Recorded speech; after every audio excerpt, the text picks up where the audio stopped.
Welcome to the Mr. E Crimecast, everybody. I am Mr. E, joined by Mrs. E. I'd like to welcome our guest tonight, Auntie E. Hello, Auntie E. Hi. And hello there to everybody there in the chat, recognizing a lot of the names, Merge, KT, and Karen, and others. And so we had somebody from the Hermitage Hermit there. Greetings from Hermitage. And is that Hermitage, Tennessee? I assumed it was, but is that where you are, Hermitage, Tennessee, or Europe, the Hermitage?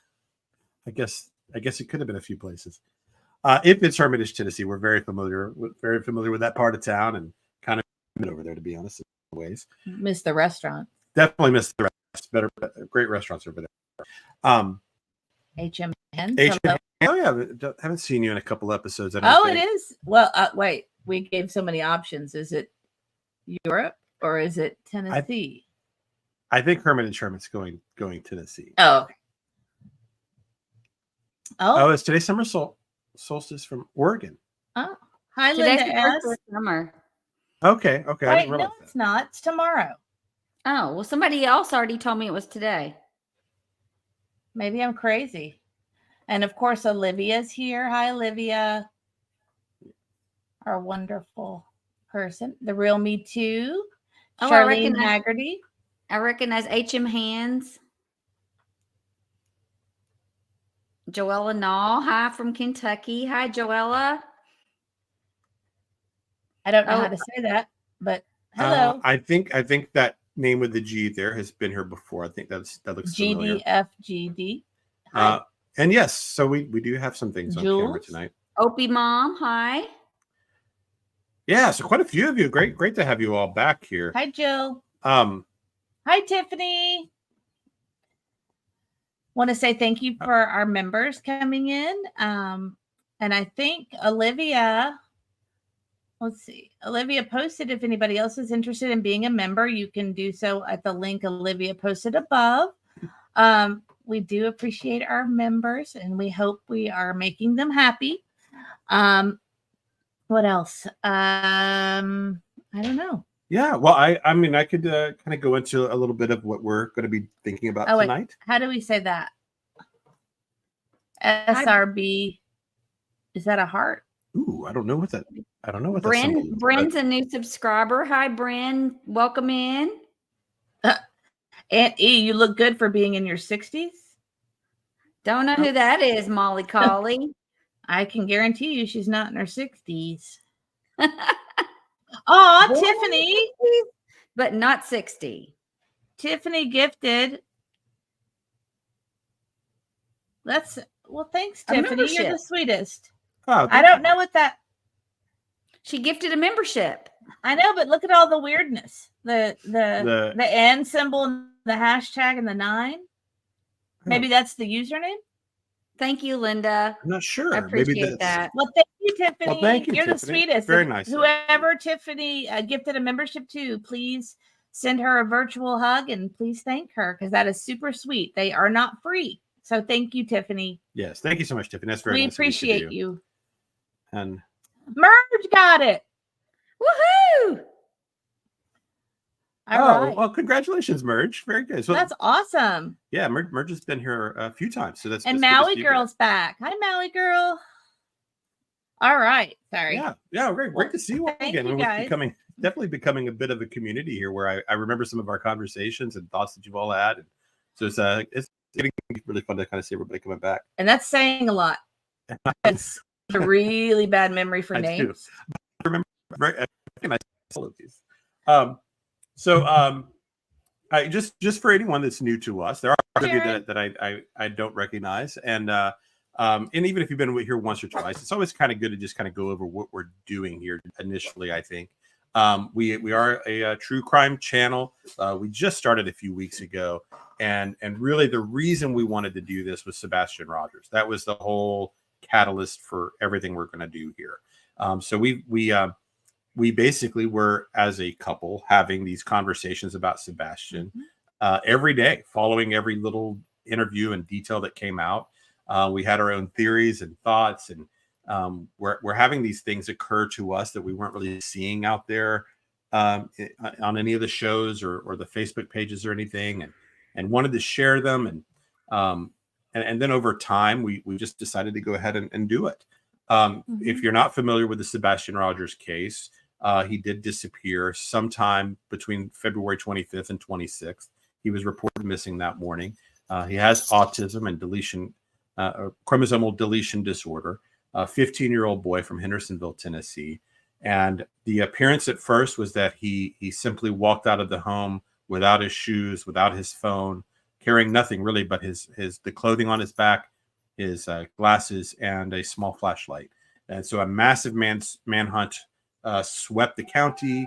And I mean, hundreds and hundreds of people on horseback, drones, helicopters, divers, hundreds of volunteers from the community. I mean, it was an unbelievable outpouring of support. And then over time, there started to be indicators that this might be more than just a missing child, that there might be a serious crime involved and that's really judging by some of the evidence that we've seen, but mostly the actions of the parents themselves. So that's kind of where we are with the Sebastian Rogers case. We are almost at 4 months, if you can believe that. I think we were just at 100 days. It feels like yesterday. I know. But today's the 20th. So just in a few days, we'll be at the 4 month mark. And, we're all still hopeful. We all, there are possibilities that he's still alive out there somewhere. But the longer he's out there, the more dangerous, if he is still alive, every day that passes, he's in more and more danger. So time matters for him if he's still out there alive. And if he's not, then we need justice. That's kind of our position on it. So what we hope to be for all of you is a place to discuss ideas, theories, and talk about this case that I know we've become obsessed with, and I'm going to guess a lot of you spend several hours thinking about as well.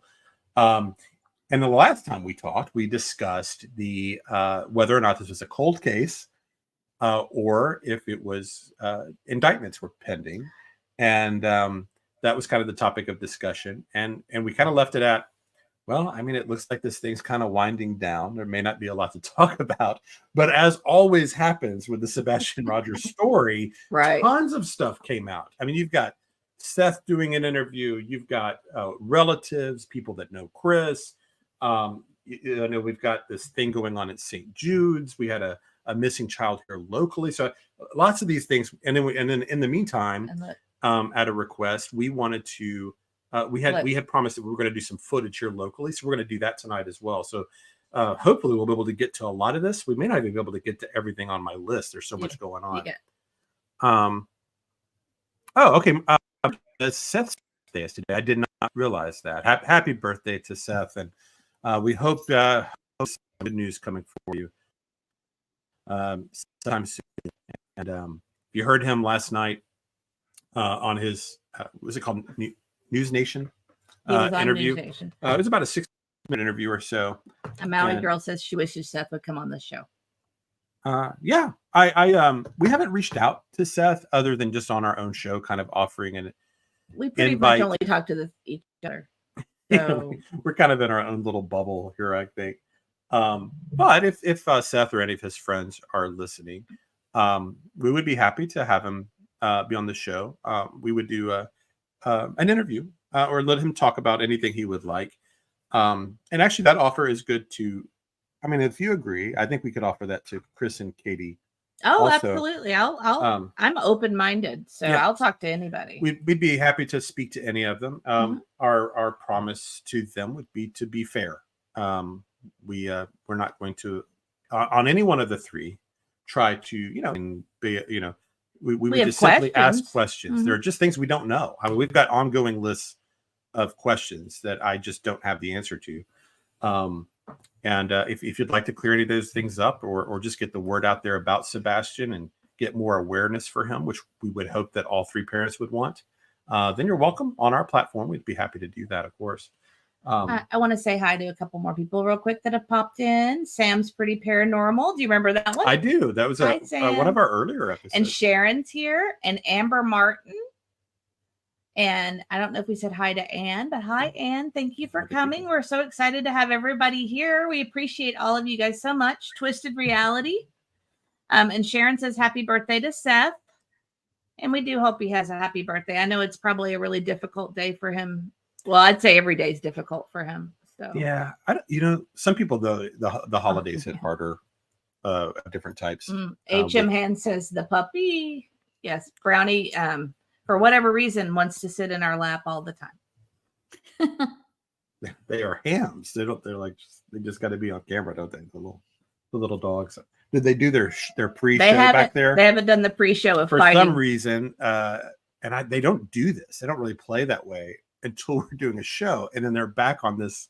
They've done this twice, 2 or 3 times now. More than twice. Or they'll be on the back of the bed at the beginning of the show, just going crazy, fighting with each other, which is kind of unusual for them. I'm not sure what that's all about. We're trying to have discussions and be professional, and the dogs are just losing their minds. Yes. Hi, Rita. From Leland, North Carolina. Oh, yeah, I would like to know where everybody's from. That's one thing I can't remember. If everybody would put in the chat where you're from, if you want to. And you can vote. I don't know. I must be listening to Betty too much because she always asks everybody how the weather is where they are. But that's one of those. It is kind of interesting to find out how everybody's weather is. Let's see. Maybe we should just come up with a different question. What's traffic like? Do you have a dog? Yeah. That'd be what our daughter would ask. Our daughter was thinking we need to be the crime dogs. a dog obsessed person. Yes, the crime dogs. Oh, we got She's people the reason from we have this Ohio. one. Oh yeah, And Ohio. from Ireland. Oh, great. That's far. Ozark, Missouri, Lake of the Ozarks. That's where KT's from. KT, I used to live in Missouri. I lived in Springfield and also Kansas City. Mm-hmm. Bristol, Tennessee, Arizona, Arkansas, Ohio. Did I say Ohio? Let's see. Tiffany's in Missouri as well. Let's see. It's amazing to me how much interest this story has had, not just here, but all over the country. And then there's quite a few people around the globe. When we have done earlier shows like morning, and we kind of can get more in that European and Australian, time zones.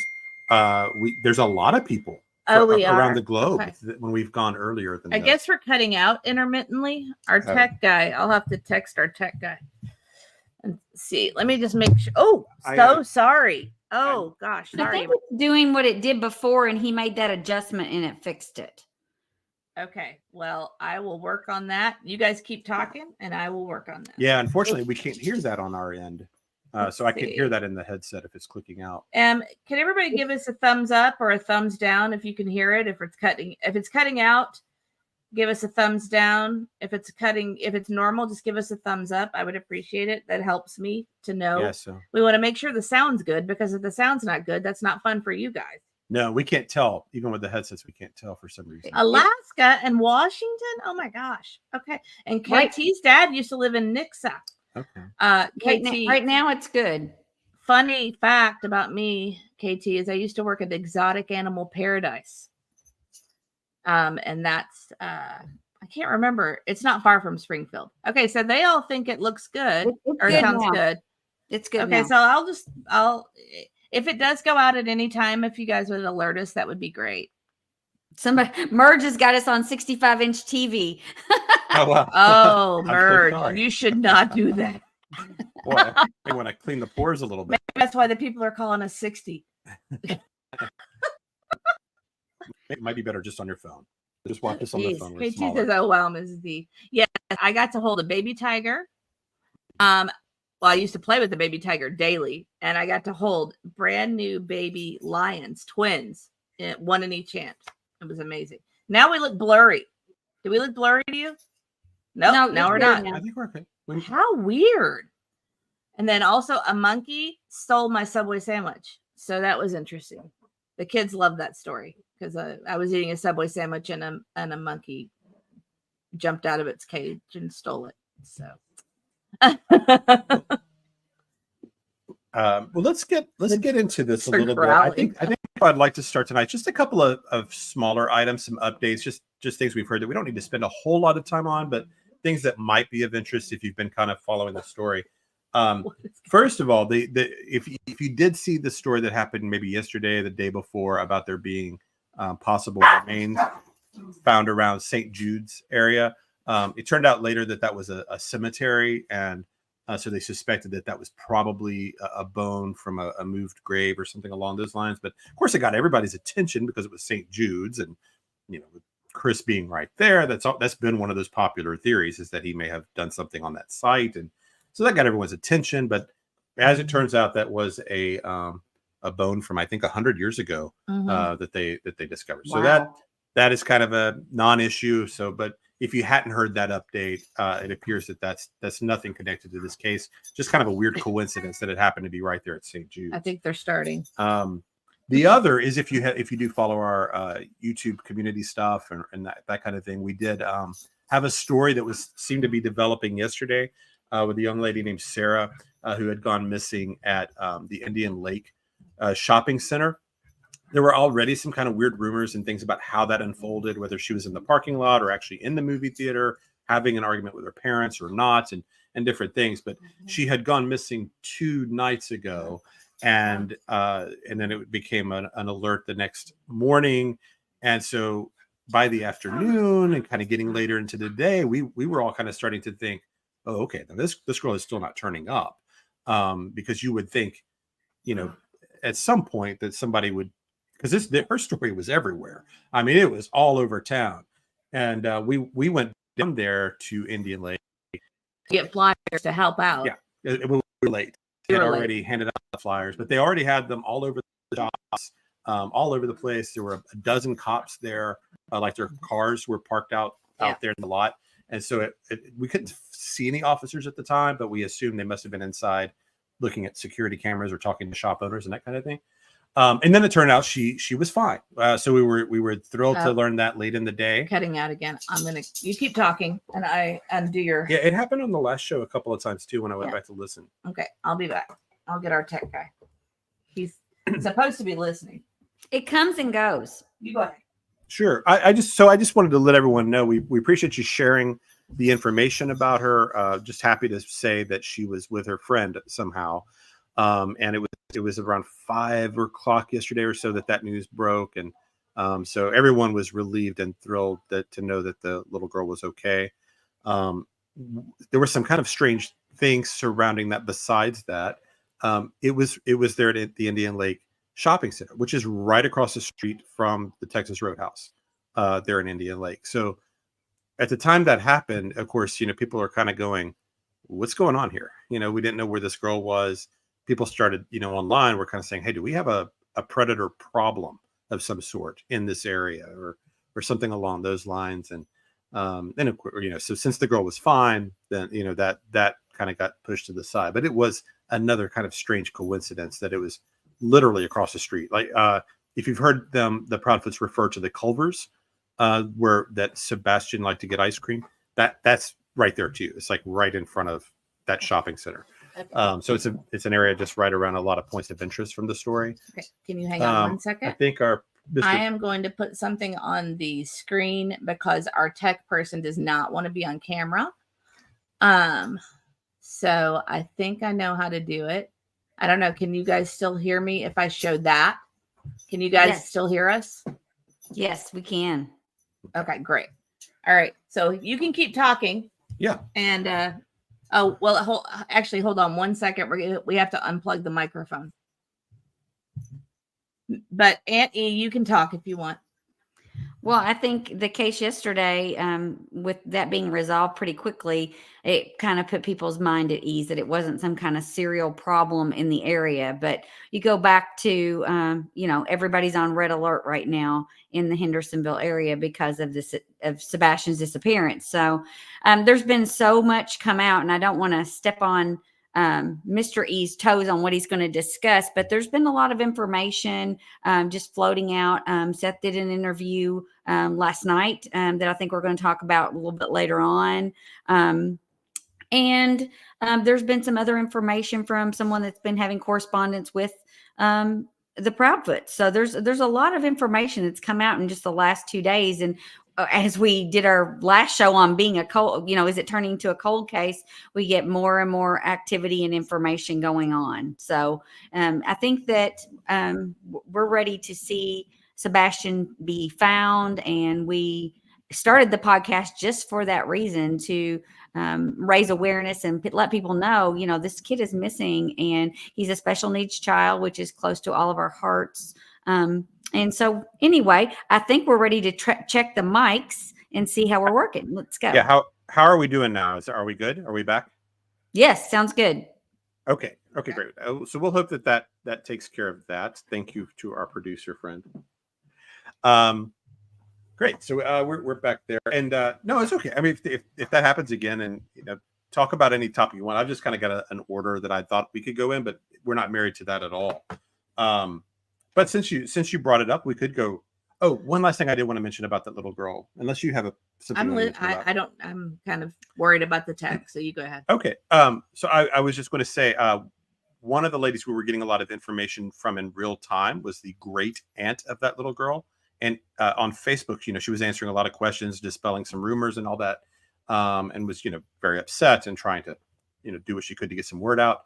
And the Nina Glass person was approaching her, trying to get involved in the case as a searcher. And if you don't know who I'm talking about with Nina Glass, that's the person from Texas that TikTok Tony was trying to bring in, that has, criminal record. And you don't have to call him TikTok Tony. Well, everybody knows who I'm talking about. Tony Mathis. Yeah, everybody knows who I'm talking about. But anyway, so that was kind of interesting. And whether or not she's has good intentions or not, it was interesting to me to see that she's just reaching out to the great aunt to try to get involved. And she'd only been just missing a few hours at that point. Well, no, since 9 the night before. Yeah, so not even 24 hours, and was already trying to insert themselves. And if she is, tiny hot Tony. So even if you set that aside about whether or not Nina is good or bad in her intentions, it has this whole thing has opened my eyes to this world of these potential vultures in these situations, where I never would have thought about it. But it's so awful to think of being that vulnerable, having these life, the biggest crisis of your life, losing a great niece or a child or a spouse, whatever, and having people come in and try to figure out a way to, set up your GoFundMe's for you and, run your budgets and stuff. And it's gross. It's really gross. Anyway, it was just something I saw that probably others missed, I would guess, because I think most people were unaware of that great aunt at the time. Anyway, let's go into the Seth interview a bit. There were a couple of points I thought were interesting. Aunt E, did you have anything in particular that you took away from it? I think that it just goes again to show you that he really struggles with what's happened, and he's suffering. He's grieving the loss of his child, and he wants him back desperately. And they really don't have any information. And another instance of law enforcement not sharing information with him. He specifically was asked that question and said, no, they are not sharing information with me. So I'm like, if you don't share with the biological father, and he is not a suspect, which supposedly he is still a suspect, according to what he has said, that they were all suspects, but why would they not be sharing information with him unless there's some reason, which, there's a lot of speculation. He has shared too much in the past, and maybe that's why they've kind of cut him off. So I think those were the kind of things that I was taking away from it. I could still see the grief and the struggle that he's going through. He was really feeling bad for himself, which rightly so, with it being his Father's Day and not having his son there was really, it was sad, and it was hard to watch him talk about that. But I think there's a lot of issues to unpack with that interview. Yeah. I agree with all of that. I guess one other thing I wanted to mention about it is it also dispels the rumor that Tony's gone. So clearly, Tony, if you didn't see the interview, Tony is still with Seth. So that was something kind of circulating. We now know that at least for now, Tony's still on his team. He also mentioned having a couple of PIs working for him. So if that's true, I'm not even sure if it's true, actually. I kind of wondered if he means PIs like in a professional sense, or if he just means like people helping him. I don't know. I kind of got the feeling maybe he had new PIs that we don't know about.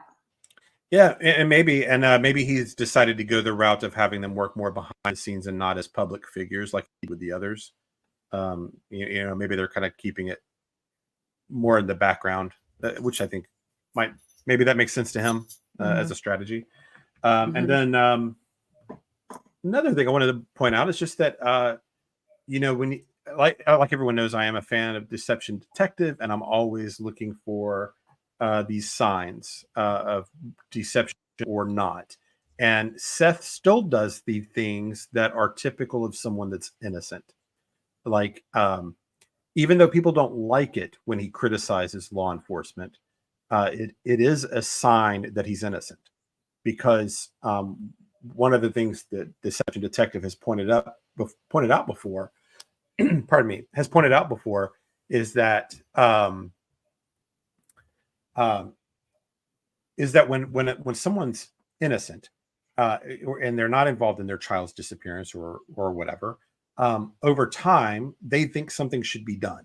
They think that this should be solved, that they should be back home, and so it's not uncommon for them to go on television and say, well, I think they could be doing a little more, or and that kind of thing.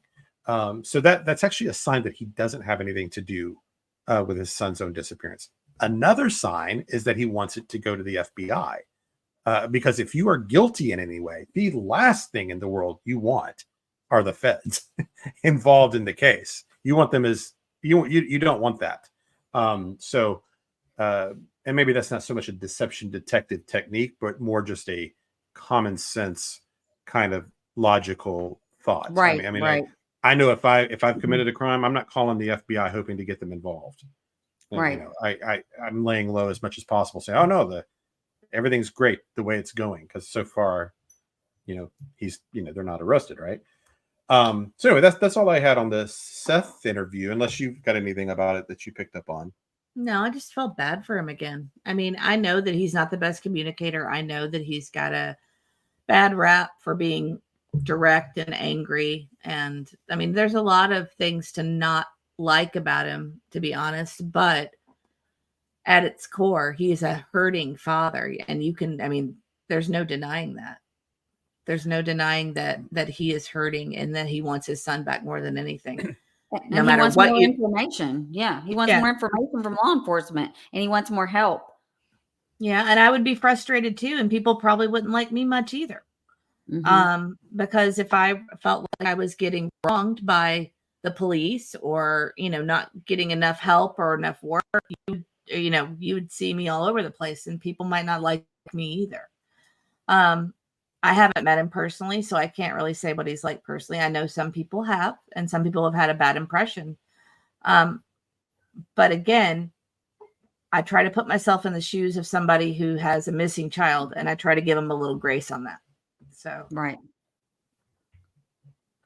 Yeah, so it was a good interview, and it's good to see him back out there again. It keeps Sebastian's name out there. I hope he keeps doing that kind of stuff.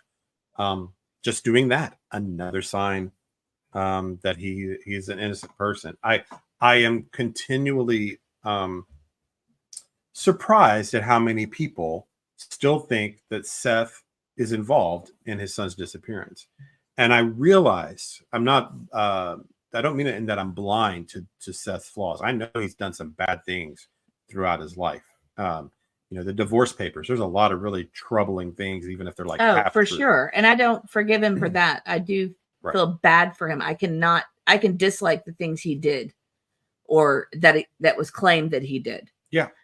But that doesn't make me feel bad for him any less. Does that make sense? And you can have done a lot of bad things and made a lot of dumb decisions, done some awful things throughout your life. That doesn't mean that you're guilty when a crime happens to pop up within your family, So when I hear people still try to put him there or involved, one of the things I used to listen to a sportscaster, Colin Cowherd, a lot, and he's I don't listen to him as much as I used to, but he used to kind of have a thing in various scenarios where he would say, just say it out loud. You know, like when you have an idea or a thought, he's like, just sometimes take these ideas and actually say them into the air. And when you do that, it sometimes points out how flawed the argument you're making is just by speaking it, right? Like it's easy for us to kind of sit there and type or think, oh yeah, Seth's guilty. But then if you actually go through like what it would take. So like if you said, so I believe what happened was that Seth at work one day, he was working down at a jail, and even though he was getting custody of his son in a couple of months, he thought that what he should do is sometime in the middle of his shift at a jail, surrounded by dozens of cameras, he should clock out for lunch. Dozens of police officers, Dozens of eyewitnesses and police officers should go get into his highly secured parking garage in the middle of downtown Metro Nashville, go through 100 cameras, get on an interstate with another couple dozen traffic cameras, drive 30 minutes north to your ex-wife's house, who is a trained military, a specialist in home security, park down the street, somehow sneak up to her house, find some way to break in, grab your son without waking your wife or the dogs, get him out of the house. Yeah, your ex-wife. Get him out of the house. And not be detected.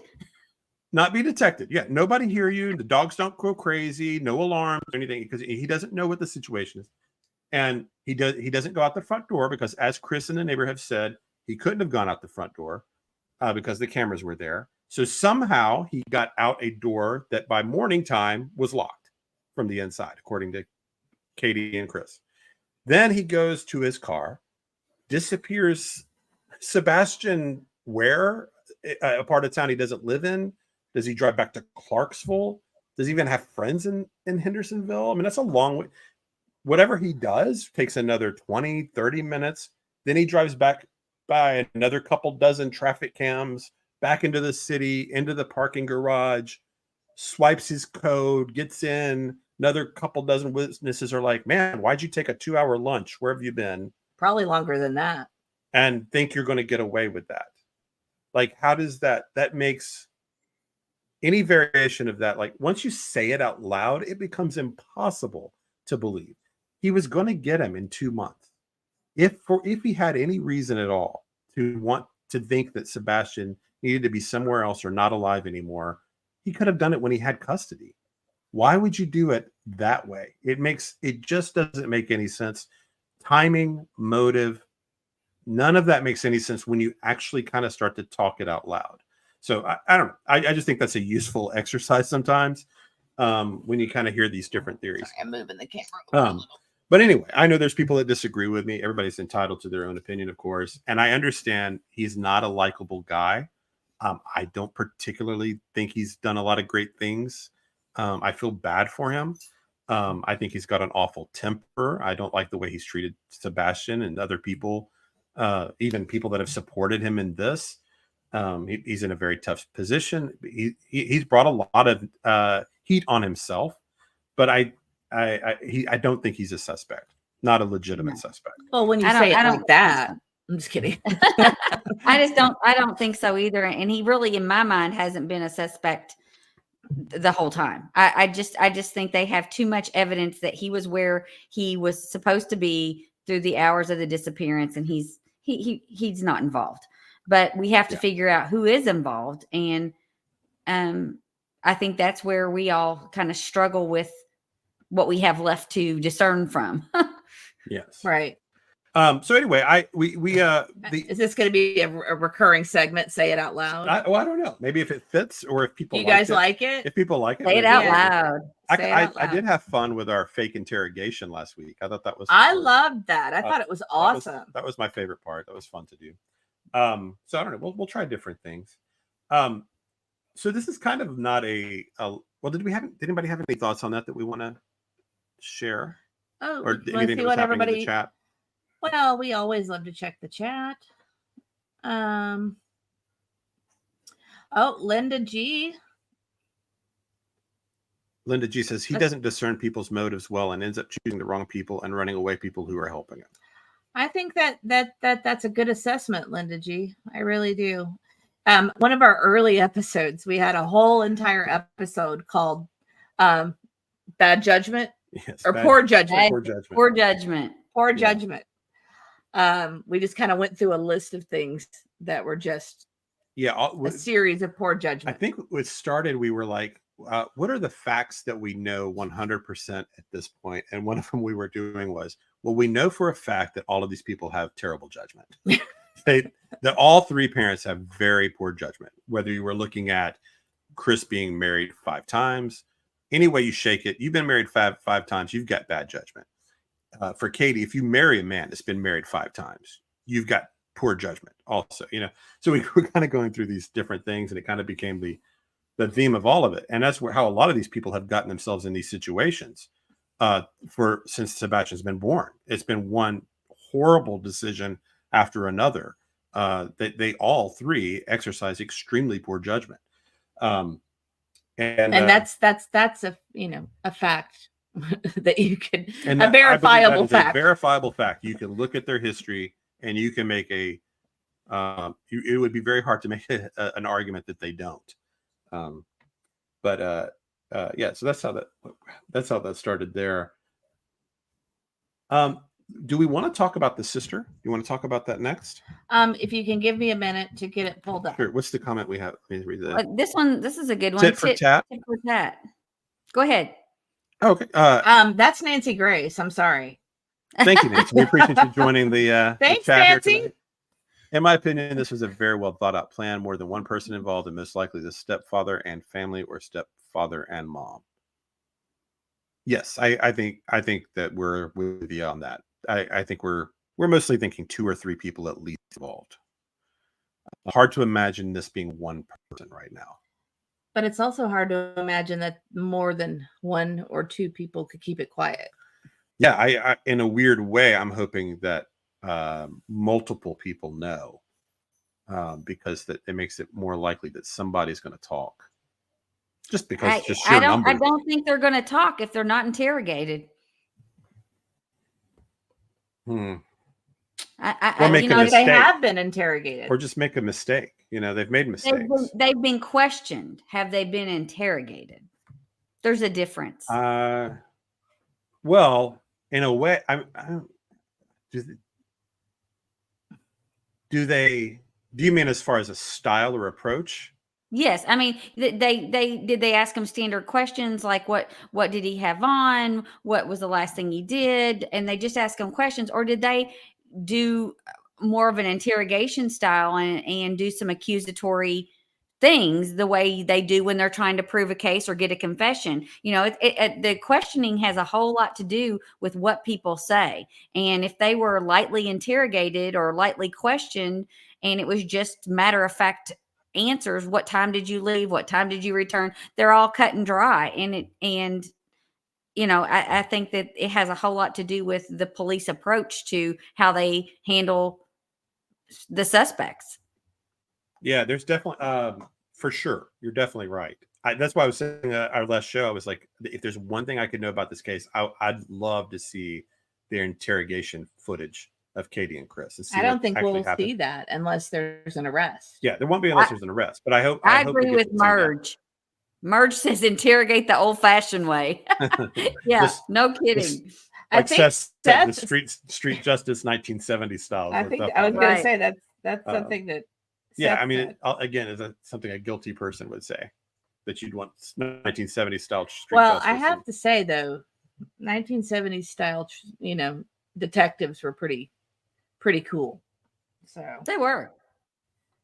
I'm trying to see how many likes we have because I don't know how to do this stuff.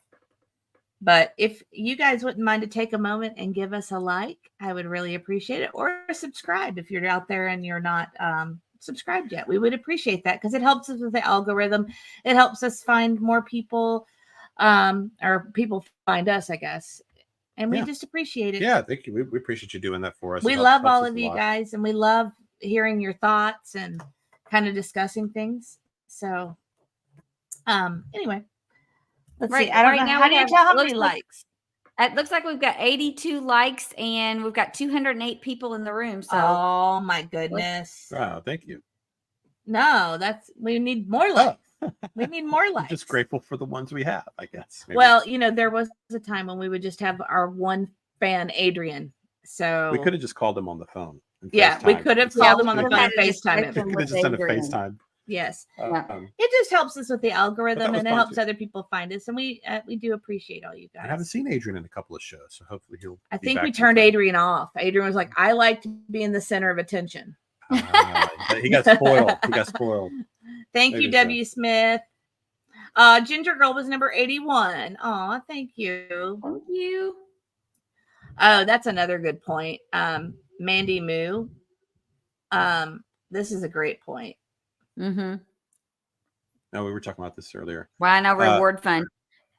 That's something that's really bothered me because no one, not even the tiniest bit of reward, has been offered for this child, and it's been months. I mean, I can understand at the beginning not offering it because he might turn up soon, but it's been months. Even just like 5,000, 10,000. Well, it was 3 at first, and then that was local businesses that donated that, and I'm not really sure what happened after that. Aunt E, we were talking about a case of a girl in Georgia that's gone missing, and she has a $50,000 reward, and it's been $50,000 reward. It's been about a week, right, since she's went missing. Yes, it's about a week to week and a half. Right. And she has a $50,000 reward. Yeah, like she's not from an affluent family that would have all this money. This is just donated money that people have put up as a reward for this girl. Right. I wonder, was it put up specifically for a reward, or was it put into a GoFundMe for the family? Then the family. No, it was a specific reward from businesses. Okay. Oh, that's great. So hopefully that makes a difference. Right. And we'll maybe towards the end, we'll pull up her picture and share that with everybody. And I'll do it in the community as well. Oh, well, looks like we got some more likes. We're only up to 102 though. So.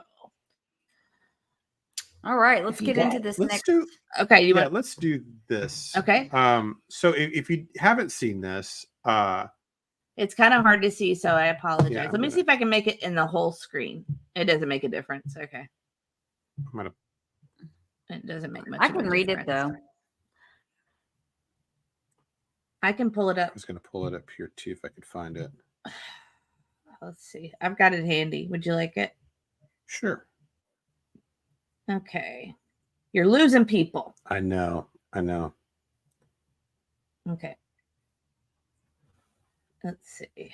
Okay, I got it here. Oh, you got it? Yeah. Okay. So if you didn't see this, I guess yesterday, Chris's sister, Melissa, she did a very long post about this whole situation, and I'm just going to read it, and then we'll kind of talk about our thoughts on this. So we are still running billboards and dropping off flyers. We are still looking and in contact daily with law enforcement. But because of the 3-ring circus created by social media and the bio dad trying to profit off of this, I just can't go there. What I can tell you is that what we have learned from all of this, that every 5 minutes, a child aged 5 to 17 is lured from online. 1 in every 9 cars on a Tennessee interstate involves sex trafficking. 1 in every 7 cars involves drugs, weapons on a Tennessee interstate. Because all major interstates, north, south, east, and west connect in Tennessee, our numbers are higher than other states. 10 years ago, that number was 1 out of 13 cars for either, but it's so bad that they had to split them up. 2,300 people a day go missing and 40,000 are without a trace. 1 out of 8 cameras that you think are real or fake broke or so old that the picture quality is outdated and pointless. We are hopeful that he is found, but they have also told us that it's possible he may not. 1.3% each year are not, and it has taken 7 years for people to resurface if they are hid by predators. I hope no one else has to deal with this as well. Wow. So I think about these families a lot in general, just the different cousins, sisters, brothers, people that are just attached to them. And I feel some sympathy for them, because we don't know. I mean, they're just family members, and you know, I mean, you're not going to want to believe that a family member, a brother, or whatever is involved in anything awful like this or covering it up for someone else or anything. You'd probably go defend them, you know. So there's a part of me that doesn't blame her for doing that. I kind of understand that, you know. But you know, the statistics here, you know, there's a strange thing that pattern that goes on. Money keeps coming up with this family. Yes. Like they're very upset about Seth in any way, you know, having the GoFundMe's or the, you know, thinking that he's profiting off of. I'm not sure how what kind of big bucks he's making in this situation. You know, the fact that he's had to go months and months without working, part due to an injury, but also part because he's been too upset and too involved in the search. Well, one of the comments I made on one of those posts talking about him grifting for money was, I bet he would give back every penny if he could have his son back. And Absolutely. then some. right. But at the same time, we don't know their history. We don't know Seth's history. We don't know, you know, there's obviously some angst about his work ethic. Yes. And, right? Yes. Oh, also, Opie Mom gave us a super chat. Thank you, Opie Mom. We appreciate you. The Bauer Sox are involved, in my opinion. Yeah. So in our next thing after this is what we're going to be talking about a bit, is the Bauer Sox with the Worsham's market. That's kind of what we're going to be doing here. I know for me initially, I leaned toward no, because I just thought more people involved, the work, you know, the harder this is. But there are some signs now that is possible. We'll just have to wait and see if they are. Then this Worsham's market thing is going to become very important, I believe. Karen Albanese, if this was pre-planned disappearance, maybe Chris worked out of town on purpose all of February. Maybe he put Sebastian in that area of St. Jude's building area. I mean, that's definitely a possibility. Yeah. I mean, I think anything's a possibility at this point, but yeah, that was my thought at one point. Yeah. How pre-planned? Like a week ahead, 2 days, that day. I think it was planned. You know? I think it was planned in advance, far in advance. Yeah, there would have to be a point where you were like, this has got to happen. But what was that? You know, there were some crisis things going on in the family with the CPS reports in December, and that we kind of hear about, but we can't 100% confirm. Did something happen through there that made it where they made the decision? When did they make the decision to do it, if they did? Merge says, didn't she say before maybe he fell asleep in someone's car? I think she said that, gosh, like the first week, maybe even the first day. Yeah. I remember being kind of... it was an odd comment. It was an odd comment. Exactly. Yeah. Don't know what to make of some of those. Like, are they trying to just misdirect? We just don't know. Or is she trying to... Oh, Truth Seeker's got a great point. Do you think Sebastian would be talked about every day if there wasn't so much drama with the parents? In a strange way, it has kept attention on the case. True. No, I don't think it would be talked about. I don't think so. Point. Yeah. Because every time we try to do a different case, we get pulled back in. It's like, what's the quote? Every time I think I'm out, they pull me back in, right? The Godfather and all that. Yeah, it is like that. I mean, because we didn't know if we were going to be doing this story this week again or not. Not like this. We had planned on doing the video, but we didn't know there was going to be Seth doing another interview and the sister coming out, and she's not helping with this. So what this looks like to me is a distraction, you know, trying to say, well, look at all of these statistics. And she ignores the statistics on special needs kids in these situations, or a step parent being involved, or autism, you know, she's ignoring the elephants in the room, the shoes, not going with them. Is this the one you wanted to talk about? You know, is this the one you wanted to comment on the other day and didn't? What? You said somebody was really messing up some statistics in one of the Facebook groups. Is this the one? No, but you know, I wrote that down as something I kind of wanted to talk about. So the last few days, I have seen a lot of folks throwing out the statistics, because one of the things that keeps coming up is does Tennessee have a problem in particular? Right. Because we had that little girl that went missing, but that turned out to be fine. And, but we hear that a lot. It's because of Summer Wells and some other stories that have happened. But the Name Us database was used that was showing, the per capita for every 100,000. Well, there's a problem with the Name Us. Oh, we got a new member here. I'm sorry. I get so excited when we get new members. I want to do something like confetti or I don't know what. What can we do? Anybody have any suggestions what we could do? And please don't be rude about that. I don't know. We but should have a thank you, Breezy. Well, thank you. Thank you, Breezy is crushing on the Sandman. I love it. Thank you so much. I'm sorry. Also, I wanted to real quick before you get back into that, because I'm saying it now, just so you guys know, I interrupt him because I forget what I'm going to say in like 5 seconds. So, I apologize if I'm interrupting him. He'll get right back to that stuff. It's like a commercial break. It's like a commercial break, right?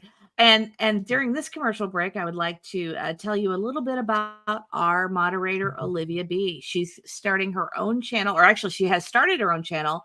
And if she is half as awesome on her own channel as she is on ours, it will be amazing. And I encourage you to go follow her. And I wanted to encourage Olivia to go ahead and put up her link to her page. Yes, absolutely. I'm sorry. Now you guys go ahead. Well, all I was getting at was that so Name Us is the database that everyone was referencing on I think it's the mysterious disappearance of Sebastian page on Facebook, was being talked about a great deal and showing, which states had the biggest problems and all of this. Well, I ended up looking up and finding a Newsweek article, and it kind of goes into how that data is gathered. The problem with the Name Us database is that it's voluntary. So it varies from state to state. Mm-hmm. Who's reporting someone as missing. It varies even from county to county, sheriff to sheriff, and even how they classify someone as missing. So it's not an apples to apples comparison throughout the states. You know what I mean? So like for example, they had an anthropologist in that Newsweek article, and he was saying, well, according to Name Us, we have 198 missing people, but he said, but the reality is when you look at the Mississippi registry of missing persons, it's 450 some odd people. So he's like, even though our state has not chosen to submit every missing person to Name Us. So like some might, even the way they classify Amber Alerts and such varies from state to state. So it's really going. We just don't have accurate data because we don't have a country nationwide standard on reporting and how to do it. So like if one state might report 100% of missing people, and one state may only do it by certain counties or not at all, even for that matter, or leave off custodial issues. It's just anyway. It's those statistics are just misleading, and we just don't. We really the thing is we really just don't know. We could have some kind of maybe common sense kind of approach to it. And you might think that those numbers might generally be close, but don't get too caught up in all those rankings and things, because those numbers they're just not accurate. Well, and I have a really hard time believing the car statistic. I mean, I just can't imagine that 1 in every 9 cars on the Tennessee interstate is involved in sex trafficking. I mean, 1 in 9. That's a crazy statistic. I have a hard time believing that. Mr. E grabbed his phone. Does that mean you're looking it up? I was trying to pull up her page again so I could read it, but I agree with you. I don't think that's either a loosely defined statistic in some. I can't imagine 1 in 9 cars being involved in trafficking. Yeah, when I read the post, I was like, that I don't know where she got her statistics, but I don't believe that at all. I don't believe that either. I didn't believe, and when she gave that statistic, it makes all of her statistics not likely. And she didn't cite any sources. She just was throwing out numbers. She didn't show where she was drawing any of this from. So it just kind of seemed like excuse making, really, trying to. You want to read this from Kristen? I mean, I know she's trying to. Let's see. So Kristen J. Children are murdered 100 times more often by parents, usually the mother, than by stranger abductions. 86% of annual child kidnappings are committed by family members. Those are some statistics. Yeah, I'm aware of those. I think the mother, it's a little over twice as often than the father. I remember coming across that and being kind of surprised by it. I thought it would be more often the father, just because, you know, men generally having the rage issues and that kind of thing than women do. But Well, tell the one about autism. That's the one that gets me. okay, you tell the one about autism. You don't remember? What do you Okay, mean? so 60% of the time when a kid goes missing, right? Isn't that that's different, right? That's different than what we just. Yes. Okay. That if it well, that's different than what this person just said. this is a different statistic that she was giving. Yeah, the one you're talking about is that if a child goes missing and it ends up being fatal, right? Oh, 60%. That 60% of the time it's the parent. It's the parent or someone in the home. Someone in the home. And then when it's a child with autism, it's 91. I might have to percent of the it's time. been a few weeks since we read that, but it jumped to 90. I can't remember the. It started out the first time we looked at it, it was, I believe, 90, and then it went to 91. It was 91%. Because I read that early on in the case, and it made my heart sink. It made my stomach hurt. So. But yeah, you're right about like the stranger abduction is extremely rare for all of these missing persons. Like it's the last. It's usually like the runaway and the you know, everything else, and then the last is that stranger danger kind of scenario. You know, I mean that's the nightmare that we're all scared of, but it's the least likely. Well, tip for Tats 87 said statistically risk increases when a step parent is in the home, and that is true. A child has a disability and there's history of CPS reports, and it does. The risk does increase with all three of those factors. Right. So and he had lots going on. It was I mean, that's why, you know, looking at the family, they don't like it, but they have family history of all kinds of awful things going back generationally on both sides of the family, and you know, you have to look at those. All matter. That all factors into the equation. Someone had asked earlier if this child has been found. He has not been found as of yet. No. And so also, yeah, unfortunately, we still don't know if he's alive or not. Amy says, let's see. Amy says, oops, doing stuff at the same time. Yeah, we both were hitting the same one. Okay. My brother is autistic, old now. This hits me. His judgment was off. Still is. And he's in his 60s now. Amy, this might be your first time joining us. We have a son with autism. Pretty severe autism compared to Sebastian. Sebastian was more typical.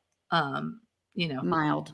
It was more mild. And our son's his autism is pretty significant, and so the autism stuff hits us really hard, and that's part of the reason that we were drawn to this, and it's also in our community. And our son's done the wandering off a couple of times over the years. It's been a little while since he's done that, but when he was younger, he certainly did that a couple of times to us. It's absolutely terrifying. Never had anything last, you know, more than, I don't know what, 10 minutes, 15 minutes, something like that. But it's still awful. And Maui says, I think if Seth had custody, we would not be here tonight. No, I don't think so. I have to agree. Well, I don't know who Because Cats is, but I love you, Because Cats. Thank you. Yeah, welcome. Because I don't remember that name. I don't remember that name, but I love the Ren and Stimpy. I think that's Ren and Stimpy. Yeah, no, it's Cat Dog. Cat Dog. Sorry, you remember? Do you guys remember Ren and Stimpy? They look very. Yeah, no, this is Cat Dog. That's a nice thing to be. We're getting emails come across the screen. W. Smith wants to know, is our son nonverbal? No. So he's not. He can communicate in sentences. He was supposed to be. Oh, yeah, sorry. He's very. It's hard to explain until you talk to him. You know, about 10 seconds in, you realize he's got special needs, but like he gets pronouns backward. He says I instead of you and you instead of I and stuff like that. That he just, which we've worked on for. I mean, that particular we've worked on for 15 years. Cannot get that. He knows that difference, can't do it right. He's older than 3 or 4, but his mindset will probably permanently stay around age 3 or 4. Very, very preschool type of interest still in that. But he's the sweetest thing in the whole world. Absolutely. And but I've seen maturity over the years, and it's slow. It's slow, but he does. It creeps up there. It creeps up there. He's starting to develop more of a sense of humor and things, and and telling us knock jokes. Oh, but he's starting to understand. He's starting to understand sometimes things we say a little more and things of that nature that he wouldn't have understood a year ago.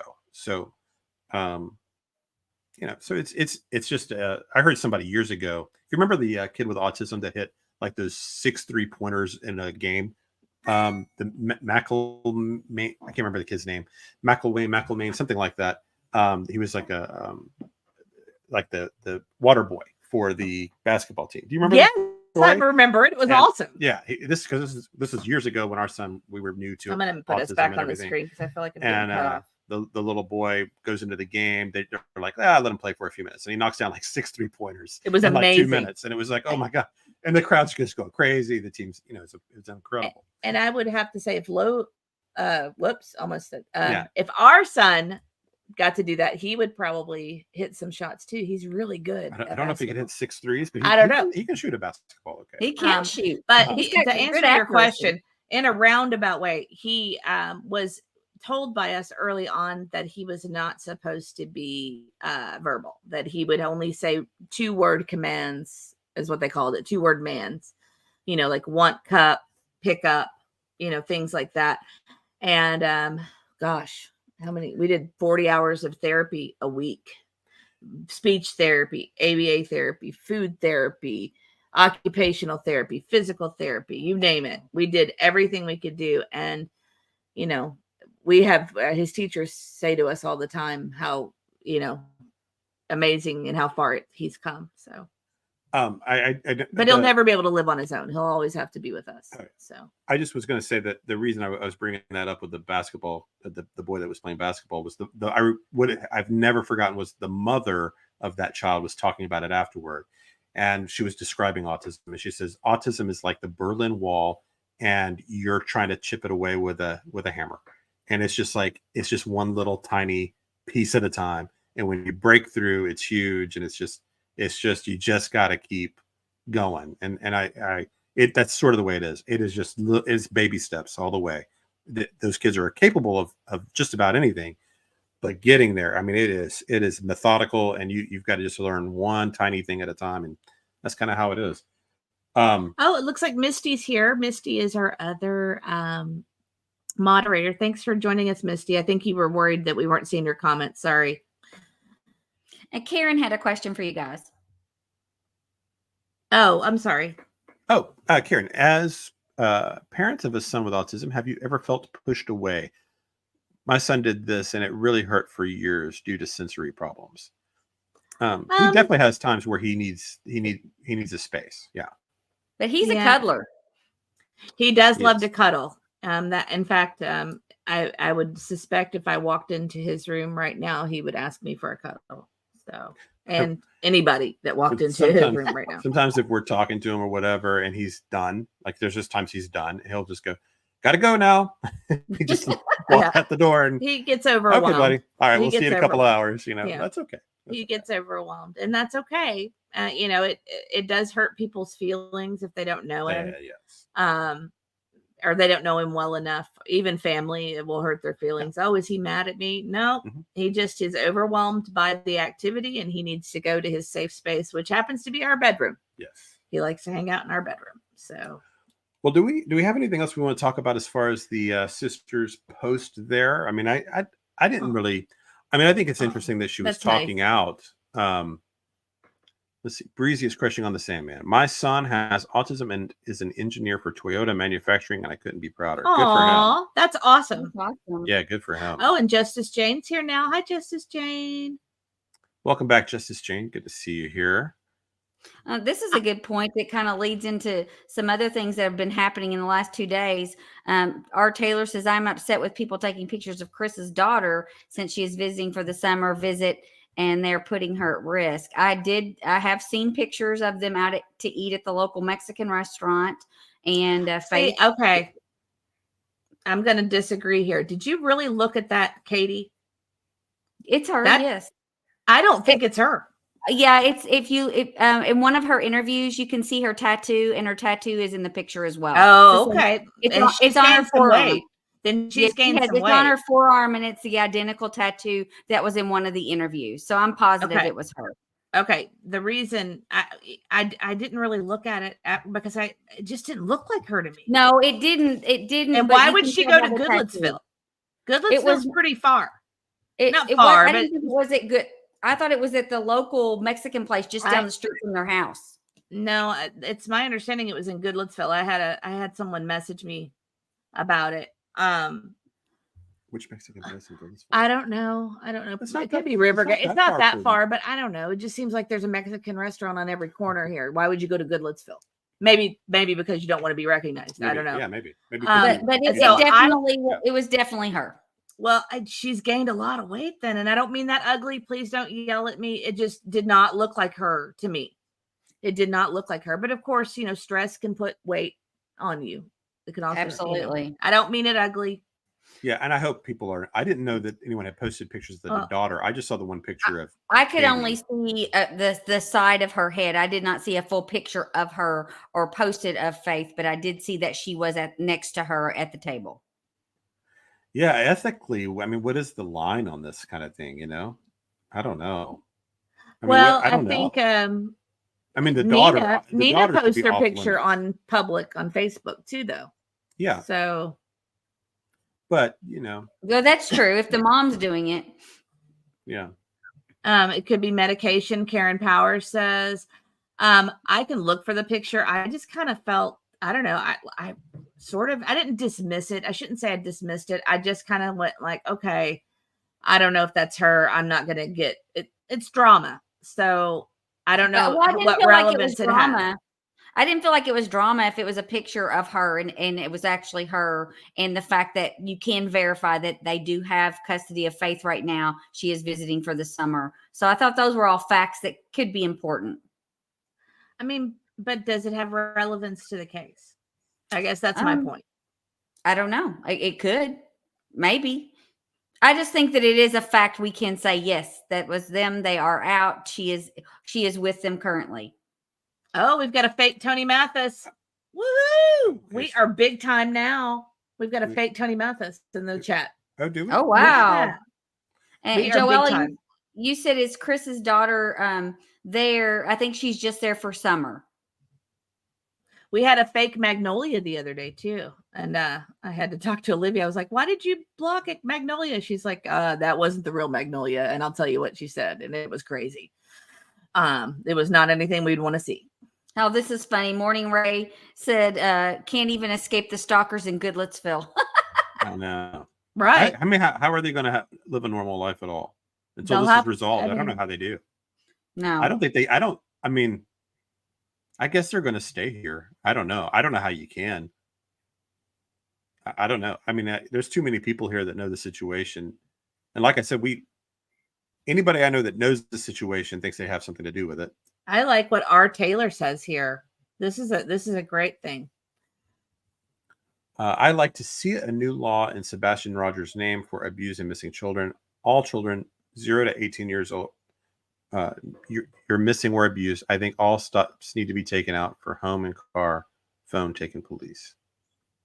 So checking. Yeah, other states do this more. Yeah. Or we my understanding is Florida apparently does a much better job of treating it as a potential crime scene than we do. So it's a state by state issue. Mm-hmm. I also wanted to mention that CalGal is from Dubai. How cool is that? Very cool. Nice. And Joelle Anal says, I wonder if they took him somewhere for the summer and he will reappear when she leaves. That could happen, I guess, because Chris has made specific strange comments about his disappearance and that, he might just walk through the door someday. It's a case that'll go down in the history books. So who knows? Oh, our moderator, Misty. Oops. All right. Aunt. All right, I was Misty trying to do that Fisher. for you. I do not agree with the judge's decision to agree to Faith to spend the summer with Chris and Katie. That's dangerous, in my opinion. Yeah, I would love to know what was going through that decision, right? I mean, I never thought that would happen. To put that girl, to put that girl in this situation. I don't know what the circumstances are. I don't know what arguments were made. And I get the idea of innocent until proven guilty, because they haven't been convicted of anything. But Right. but just the media circus of putting this little girl into the middle of that right now, seems like maybe you could have made at least a decision to say, look, we're not denying you custody, but let's give this thing a few more months. You do have a child that just went missing 3 months ago. Maybe your home's not a safe place. Let's see what happens Christmas time or something. And give it. I don't know. I don't know if they can make that decision. I don't know what. Well, I'm I don't thinking know. from a parental standpoint, and I'm Chris, and my daughter's supposed to come for the summer, and there's a potential child abductor. Why would you want your child anywhere near that area until you could rule out those things, unless you had something to do with the disappearance? Because you couldn't rule it. That's what they're wanting people to think, he was kidnapped.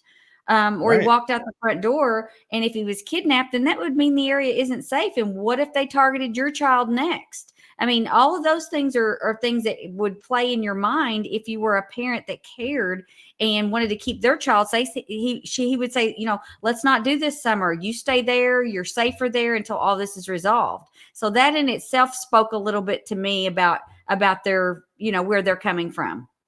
Well, see, I kind of disagree with that, because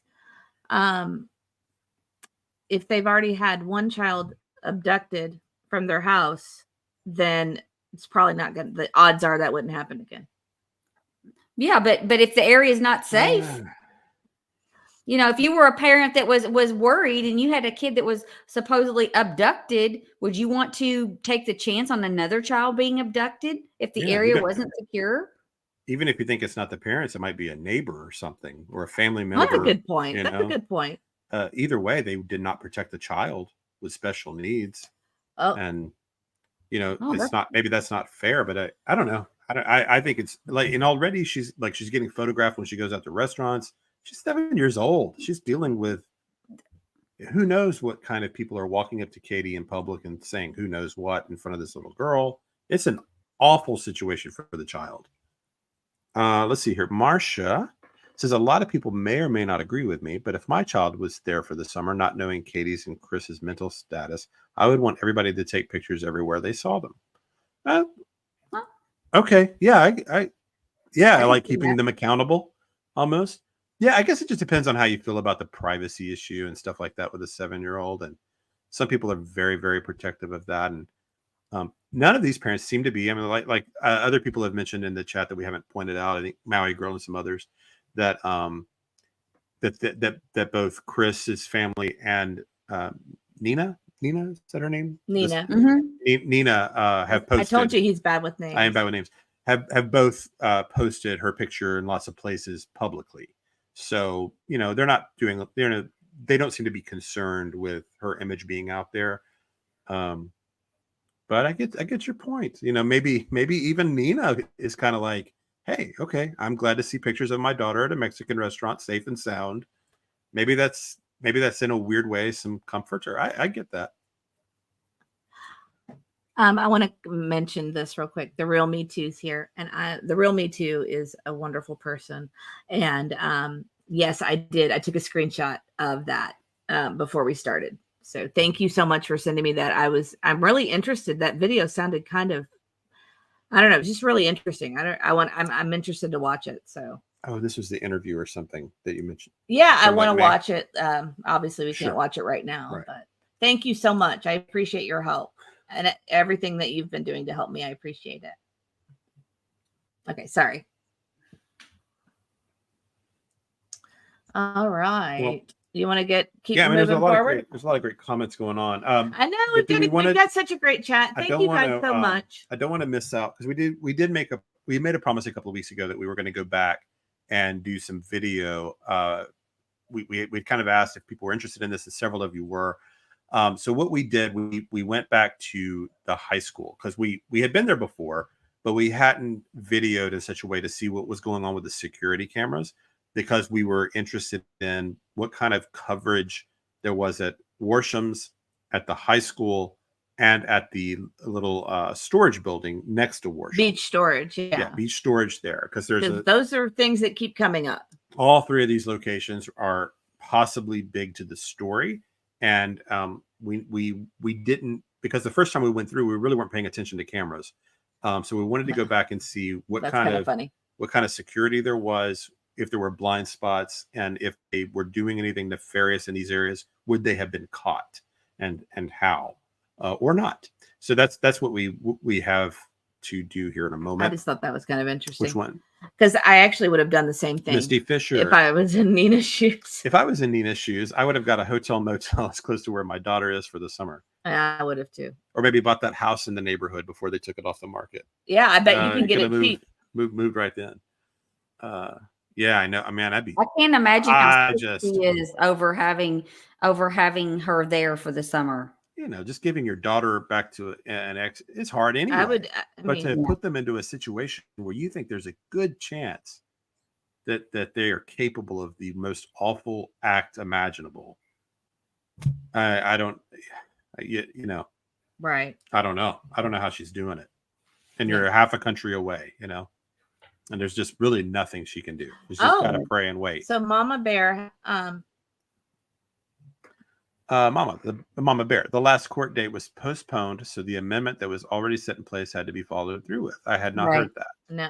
Is that correct, Anthony? You know that too? Yes, that they did not have the court case. It was supposed to be the week after the disappearance, and I know they did have some stuff because Chris mentioned it. Yeah, the last date was postponed though. Oh, okay. For deciding this, maybe. Probably if she went, but whatever happened, it was postponed, so that's why. Ooh. Okay, I don't know the Worshams, but W. Smith thinks the Worshams are involved. As a location. Oh, or do they mean the family? Well, I'm like, ooh. Well, it says Worshams are involved.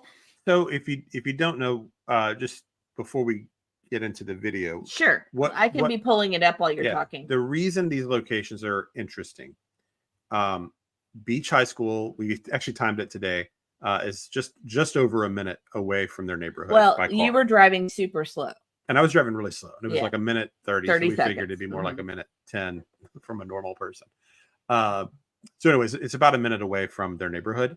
And if you recall the story of the morning that Sebastian was reported missing, Katie gets into her car sometime after 6:20 and around 6:20 and drives up to the high school, supposedly looking for Sebastian there, thinking that he just went to school with no shoes on, and is driving around their parking lot. And then another part of the story is that the Worsham's Market, which is right across the street from Beach High School, like a little gas station marketplace that she's showing you there. Okay, I'm pausing. Okay, my camera work is not great today, just so you know. There are several reports, including one from one of the former PIs for Seth and other individuals, that claim that they saw grandmother, I almost said Worsham, grandmother Proudfoot, or Bowersox. Chris Proudfoot's. Take a second, get your names together. Yes. Lots of names. Kathy Bowersox was here sometime before 6 o'clock at the market, which would be a pretty good distance from her home, and a huge coincidence that she was there the morning that Sebastian went missing. Another interesting thing about this is that behind the general store, there's a very small storage building place that we're going to show. And there are rumors that one of those units is owned by the Proudfoots. Not owned, rented. Rented, right. Rented by the Proudfoot family. And that we do know that police have been to both of these locations trying to gather footage, video. So what we thought we would see is what would it be like if Katie drove through these locations? What could she have been doing? What are spots she might have stopped to meet someone, could something have, would there be blind spots at these stores where they could have made an exchange if, say, Katie had Sebastian in the trunk or something along those lines? All of those things. Would all of these activities have been recorded? And we just didn't know. So that's kind of what we're doing here, going back through this. So so we're going to start here with Worsham's, correct? Yes. And I had Boy, a the point. gas I know. the gas is a good price at Worsham's. I know. What was I going to? So I'm looking at our thing and it says we have 159 likes, but we've got 300 viewers. That math doesn't add up. So I would appreciate it if you guys would hit the like button so that we can get seen in the algorithm. We are a very small channel. Yeah. And with your support, we can maybe do more things. I don't know. What do you call? More people can join. We want more people. We can talk more. We can talk grow. more. We can talk more. And yeah, all that stuff. I'm not good at this, guys. No. Sorry. Are you laughing? Because I'm not. You just said, No. yeah, you're not good at it. I know I'm not. Okay. So again, the camera work today is a little spotty. So we have two separate videos here. The first video is my video of Worsham's, and then we have a second video that's all cameras. So Right. All right. So here we go, and we'll just kind of talk this through. This is Worsham's. I'm going to make it big. So we don't need to be on the screen for this. This is across the street from both the Beach High School and Right. The Beach High School, the elementary school, and the middle school are all on the same giant property together. Right. So this is across really kind of from the elementary and the middle school. Sorry. I don't know if this will show up very well, but I want Mr. E to read that. Oh, I don't know if I knew this. W. Smith says they are good friends with the Worshams. Chris angrily stated in one YouTube video that he will call two of the Worshams involved. The Worshams play a part in this somewhere. Well, W. Smith, if you could email us. Olivia, would you mind to put our email address in the chat, please? If you would email us that interview, I would appreciate it. I'd like to see it. That one's news to me. That might be one of the interviews we. And I thought I had them all. I have a big timeline with all these interviews, so But I would appreciate it. Information. Of course, you could have slid it into a Sling Blade impression somewhere, and we might have missed. That really bothered you. It did. The Sling Blade thing bothered me. Do you know if they have searched the storage facility? I don't know. Not that I'm aware of. Okay. No. Someone asked in the chat. Now I'm not aware. All right. I know they went there looking for footage, and I don't know what they got. All right. So that's part of what we're interested in. Without further ado. Yeah. Okay. And for what it's worth, this is a pretty busy, pretty busy gas station. Lots of cars were coming and going. I was trying to zoom in on the camera there. Like I said, guys, this is not high quality. And I got a little scared because there was a car and turned around. No, I'm just kidding. I just kind of wanted people to see how close the beach storage is to Worsham's, which is where Kathy Bowersox was seen. So we're at the back of the store and going toward that storage facility. Right. So if you thought that might be... I'm not trying to zoom in on the menu. I'm trying to zoom in on beach. So if you were thinking... Okay, this is the other side of Worsham's. Okay. Yeah. This is something I found interesting. And sorry about my finger. I told you guys it's not a good one.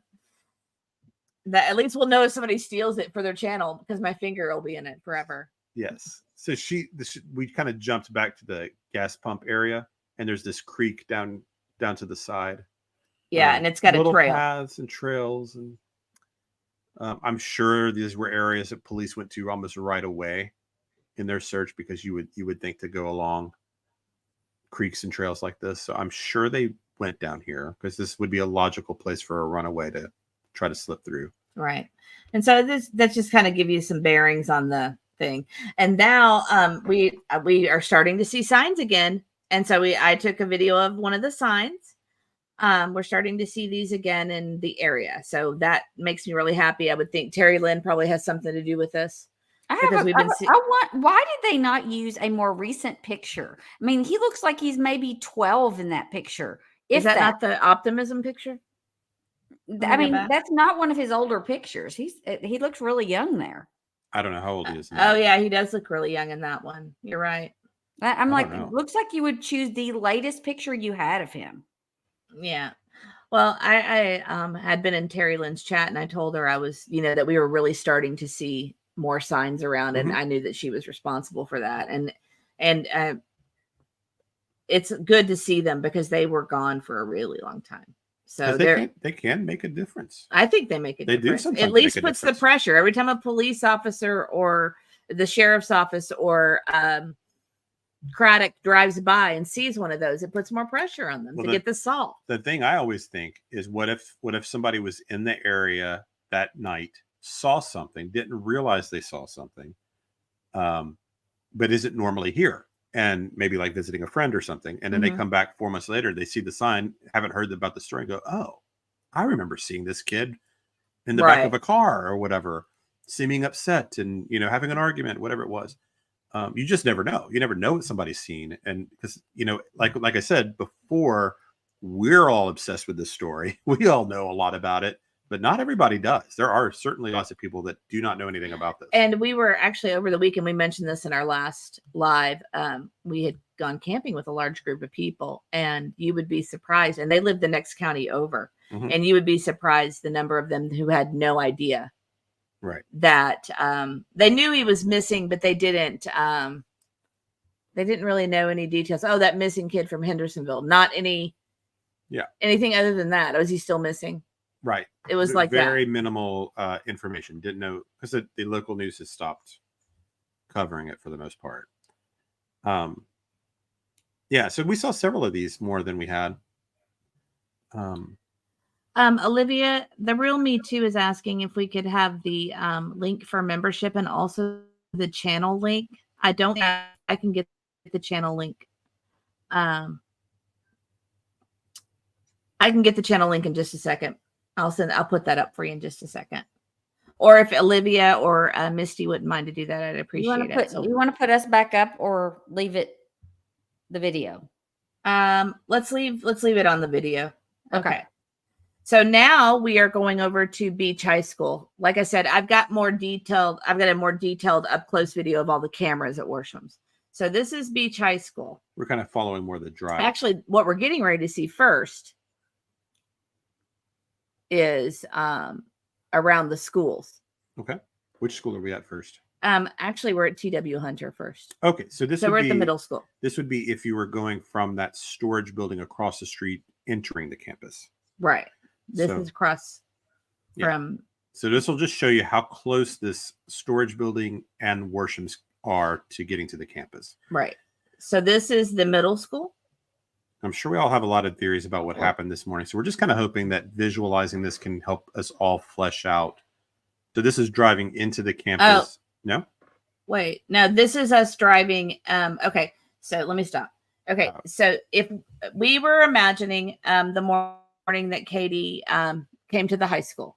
So we actually had a discussion about this. Would she have gone the wrong way because it was the closest street in? Or would she have gone the proper way in where you drop off kids? Well, it was around 6 a.m, so there was nobody at school yet.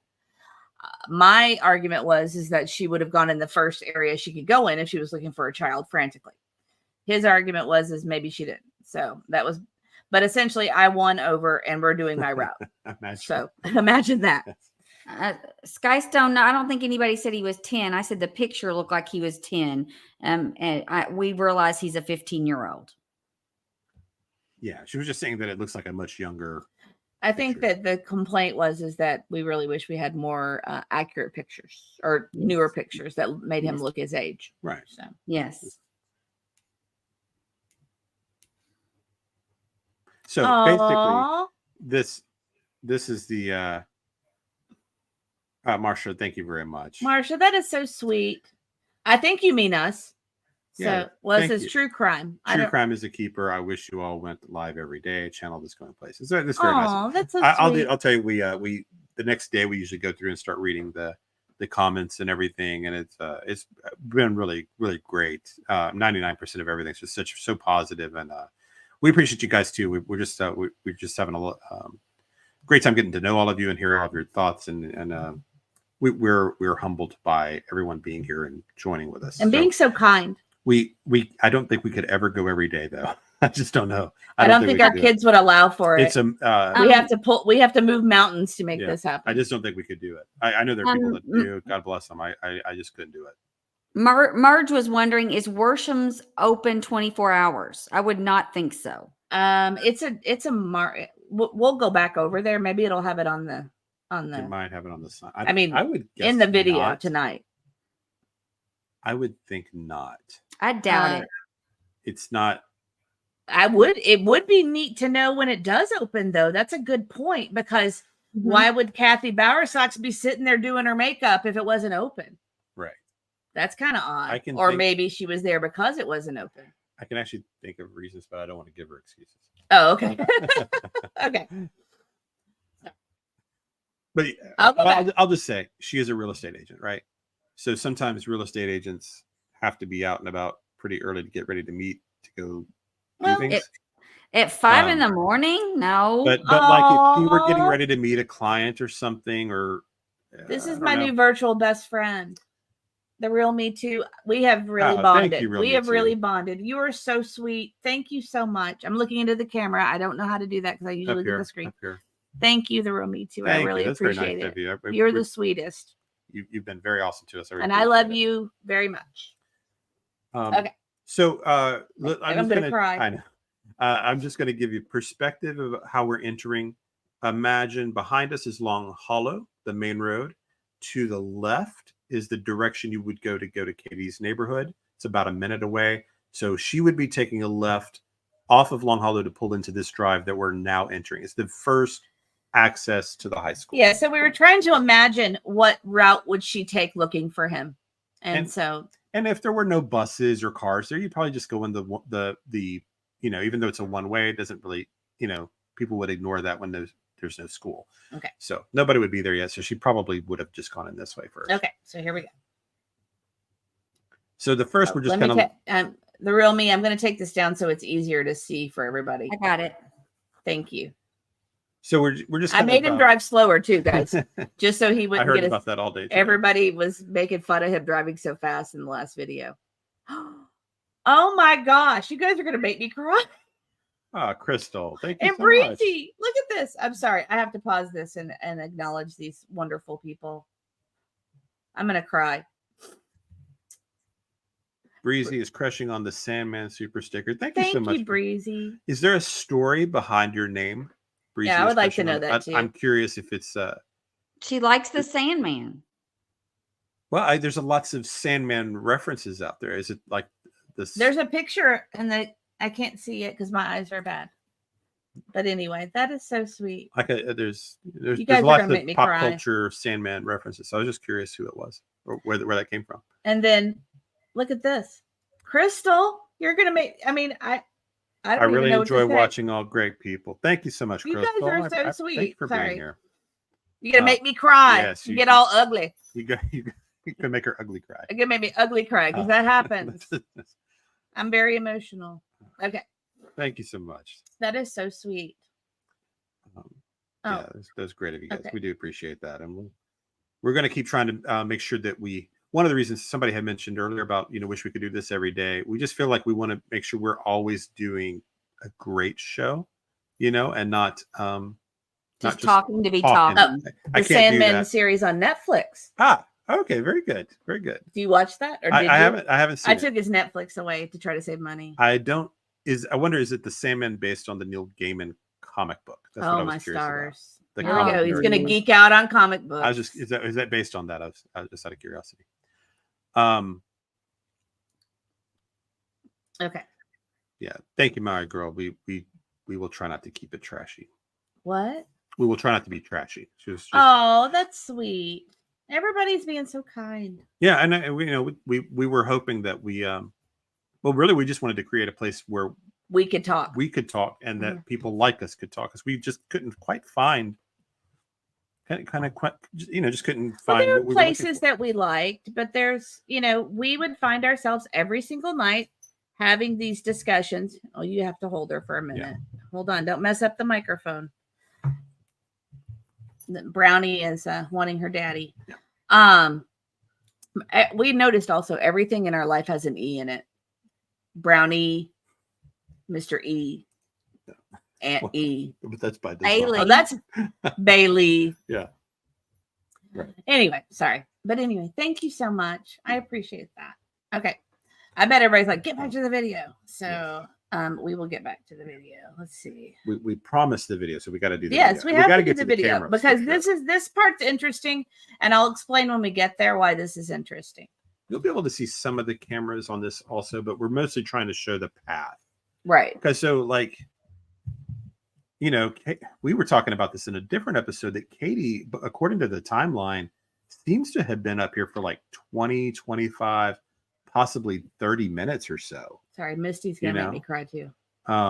So it's, you know, that was a long time to be gone, and this is just a minute away. What was she doing for 20 or 30 minutes? Was she here the whole time? Did she leave? Did she go over to Worsham's or that storage building or other neighborhoods, you know? Right. So that's kind of what we're trying to figure out is what, you know, how long would this have taken? What could she have been doing here? Why did she come up to the high school? The high school is not even a logical place to go first. She didn't even go to her neighbors. You know, she didn't even go up the street it doesn't appear to any of the witnesses that she even drove, because I would be thinking if my kid were not there and I went outside, didn't see him in the yard, he's a bus rider, I would think, well, maybe he wandered up the street to go talk to some kids he knows or something. Right. You know, Well, they said he wanted friends.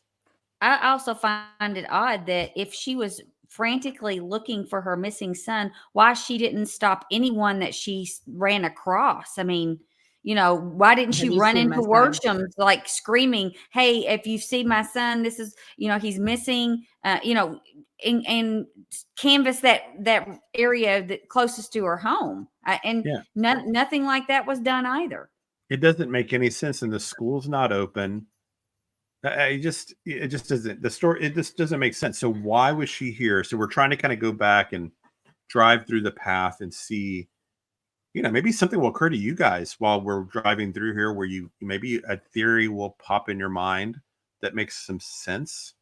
I've got some thoughts after doing this today that I did not have before, especially about the cameras once we get to that part. But do you want to play and continue through the path, or do you have something you want to add? Morning Ray just said, so you all are focusing on Katie and Fam as your theory rather than him being a runaway. At this point, we are, yeah. I mean, we don't. You can just say what it always comes down to. Yeah, I mean, we've done several episodes going through basically the way we started the channel, and we don't want anybody to be guilty of anything. No, what we've tried to do is we've tried to eliminate as many options as we can. Like we spent a whole episode just on Seth, let's just nip this one in the bud. Can we eliminate Seth as a suspect? And to our satisfaction, we did. And in other episodes, we have gone through the runaway scenarios, and the runaway situation. He couldn't have gone out the front door because both Chris and the neighbor have said that there's a camera that would have caught anyone coming and going out of that door. So we've got two witnesses there that make that not an option.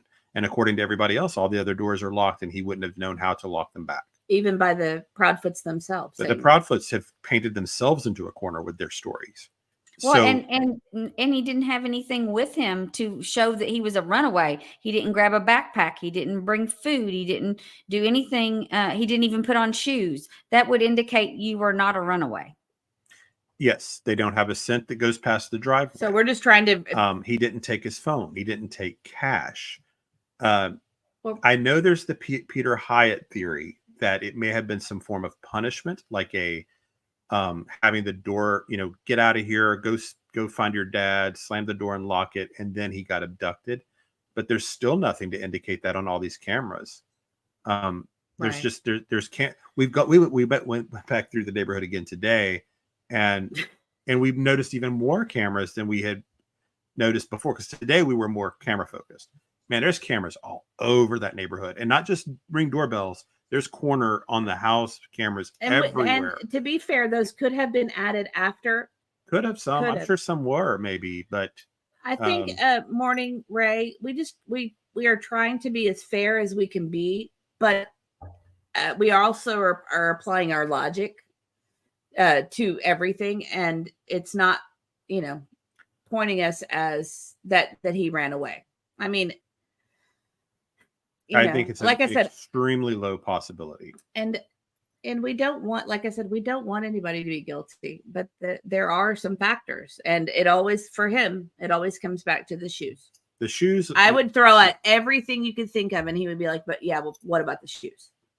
Yeah. He would always say that to me, and I'm not sure if we didn't mention it on this one, but what's the first thing that if you saw our last episode, Mr. E sorry, I can't speak. Interrogated Aunt E and asked her about the shoes. Oh, yeah. Yeah, because that's one of the first questions that people ask. It's one of it's a common question that they ask of a missing child to determine if they're actually missing or if something foul play. And because people don't think about the shoes. And if you think about it, if you were, say, in your home and you unalived a person in some way and you were going to dispose of the body, it would make a lot of sense. I mean, most people don't wear shoes in their home. So if you were like, oh my God, let's get the body going, let's wrap them up, put them in the car, whatever we're going to do, that you wouldn't think, let's also grab a pair of sneakers and lace them up on the, you know what I mean? You just wouldn't think. A lot of people just don't think about it. So police know to ask that question, which is why I'm hoping that when they asked Katie that question and she said, no, all of his shoes are here, I'm hoping that was a major red flag for law enforcement and that they were at least suspicious of her story. I just don't know. I don't know if that's the case or not, but it should have been a red flag if it wasn't. Thank you, The Real Me Too. You're wonderful. We appreciate you. Morning Ray did want to know if we could share the evidence source of Kathy being at Worsham's, which is Seth's PI, Chloe. Yes, Seth's PI is one. Said that I believe there's 6 different people who've come forward now. Yeah. Who said they saw her at Worsham's. Yeah. So and that would be our source. I don't guess we have that handy. But she's also the person that confirmed, that said that Chris was in Memphis. So, right. If you believe, mm-hmm. If you feel like she's credible one way, you have to feel like she's credible both ways. Right. So that particular witness would depend on how you feel about Chloe. Right. It's kind of like when you get an anonymous source with a reporter, how do you feel about that reporter and their ability to vet anonymous sources? And right. Okay. So it kind of depends on how you feel about Chloe on that one. Yeah. All right. Well, let's get back to the video. Thank you again, The Real Me Too. You're very sweet. Okay. Yes. Thank you very much for that. I'm going to hide that so that this shows up really well. And I don't remember how to do it. Here we go. Okay.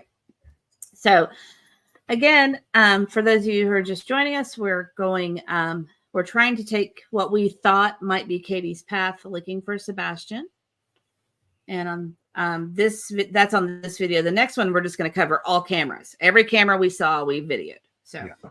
All right. Look for blind spots and where she would have not been caught. And right now we are going to the left of the annex at the high school at Beach. Yeah. So this road runs behind. Yeah. If you went to the left up there, it goes to the football stadium, so it doesn't really go anywhere. Yeah, and one thing I was kind of paying attention. Let it go. Just let it go. Just let it go. Yeah. Okay. All along here on the left-hand side, you're going to see several like athletic fields and things like that. When we go to the back of the school, and I was kind of looking to see how locked up they were, and they are all they all were locked. Mm-hmm. So they were all gated. So I was thinking, well, okay, well, what if you were trying to meet somebody back in one of those fields or something? Right. It wouldn't be easy. You'd have to hop a gate to get into any of those football, baseball fields in the back of the school. Right. Because I was looking for like potential meeting spots, drop-off points, exchanges, whatever she may have been doing. Now we're going back toward the front, correct? I'm not sure what happened because we'll call him Middle E. We turned around. Oh, we turned around. Yeah, so now we're going along the front of the annex part of the high school. So it's on our left. Long Hollow Pike is on our right. High school is very large. Yes, this is a big campus. This high school's been around a while, so they've added on to it as it's grown. That's right, Crystal. There are so many dumpsters everywhere. Yeah, right. I mean, yeah, I mean, it could have been a place where she was dumping trash, but when we do the cameras, it'll kind of give us an idea, I think, of whether or not she would have been caught. So now we're heading toward the main part of the high school, which is there on the left. You can kind of see it starting there. And guys, I'm sorry this is so slow. I purposely made him drive slow because last time we did this, we drove so fast. People were like, "Oh, you're going to get a speeding ticket. Ha ha ha. I'm getting motion sickness and stuff." So we wanted to make sure that we went slow enough. There's got to be a happy medium here somewhere, but we haven't found it yet. And like I said, this is not my best camera work. With the kids, the kids don't go until 7:30 at the school, is that, or 8? I believe that they can start being dropped off around. What did we see? I don't remember. I can find out. I can find out. I know literally, like right now. I can text somebody and find out right now. After 7. It's like 7:15, 7:30 because they were saying the last bus is in their neighborhood. Mm-hmm. And it picks up around 6:45, and they've got to be at the school by a certain time. So it's probably like 7:15, something like that. Okay, so this would be a full almost hour before any of the kids were supposed to be able to go into the school. Okay, I'm getting licked and everything. Lost our light. We lost. Oh, that would be Brownie. Yeah. All right. Straight ahead here is the elementary school, and behind that elementary school would be like where those trees are. That's back where the Worsham's Market and the storage building will be. One other thing I thought was kind of interesting down here, there is a playground. So you can kind of start to see it there behind that fence straight ahead that says Beach Steam, kind of to the right. And, so one of the things was that Sebastian loved playgrounds. So maybe that would have been a place she would have looked if she were actually looking for him. Then that maybe that would be why she went there. But I don't think she ever stated that. Sorry, I'm going to have to let the dogs down. You keep talking. But if you were... he was apparently a fan of those, so that might be a place that he would have gone if he were running away. Or sorry, I'm fixing stuff. Now we're just going to kind of turn around. What is going on? Okay. So now we're going back the opposite direction, and we've got Long Hollow on our left-hand side.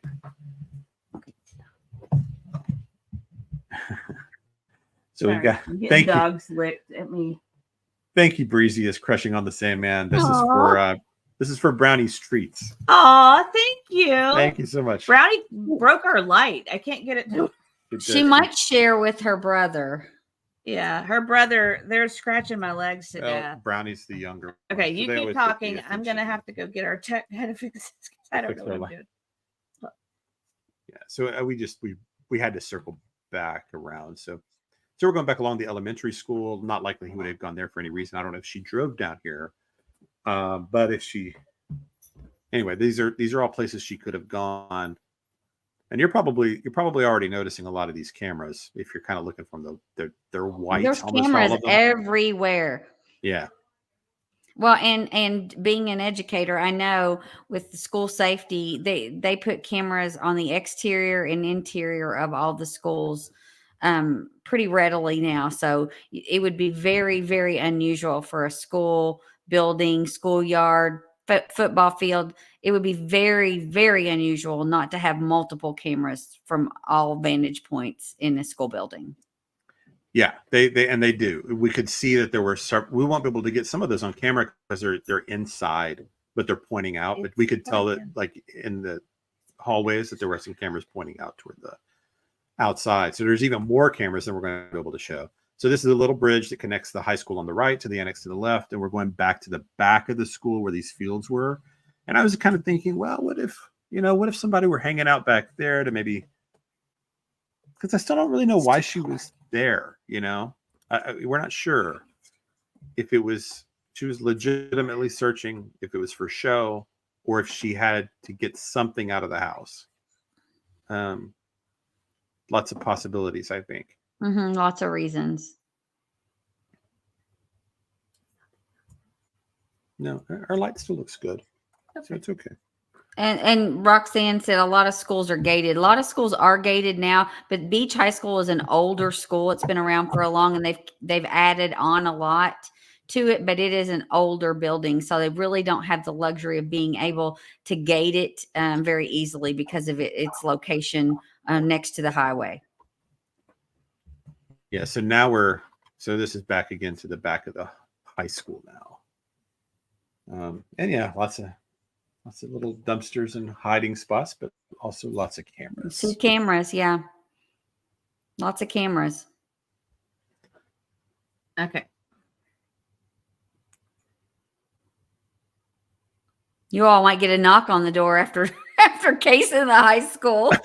I wondered about that because I know you can get in trouble for that, like in Washington D.C. if you film the like the monuments or like the Capitol building. Like if you start recording their security stuff, you can get in really big trouble for filming like security checkpoints and things like that. They tell you to make sure you don't do that, or they'll think you're like a wannabe terrorist of some kind, you know. So I was kind of like, man, we've got to. I don't know. Hope we're legal here. What we're doing. Yeah, it is. It is a big school too. Yes, and they've added on to it.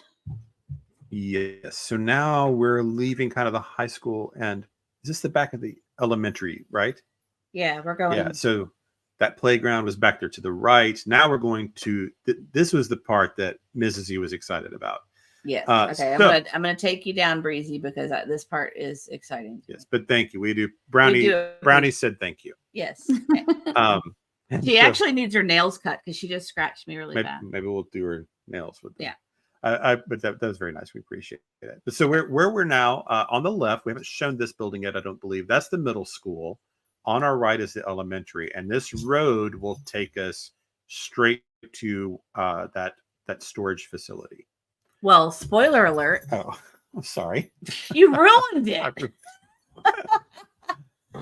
So basically, you can cut through the back there and get straight to Worsham's and Beach. And beach storage. Yes. Sorry, I didn't mean to steal your thunder. I mean, I have been waiting all day to be like, this is my reveal.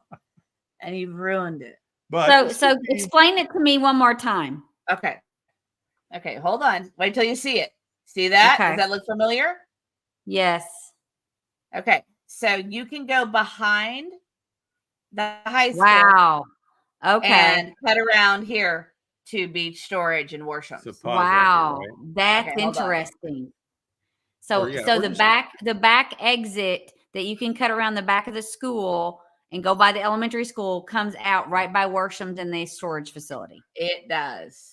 Wow. And this gets you thinking, right? Mm-hmm. Yes, that was one of my theories at the beginning, or not the beginning, but I said that because I've driven on this road before. So that was one of my things. So let's say you had a plan and you needed to drop something or swap something or whatever in this storage facility lot or in one of the units themselves, but your cover was going to be, I'm going to go to the school to look for Sebastian. And I'm going to make a big show of it. I'm going to drive all over the parking lot. I'm going to act frantic and looking. But when I leave out the side. Yeah. And I go across the street. Where to my real allegedly. Yeah, total theory. But if the idea were I needed to get over here to this facility or to the market itself, you could do that here pretty easily and not look suspicious.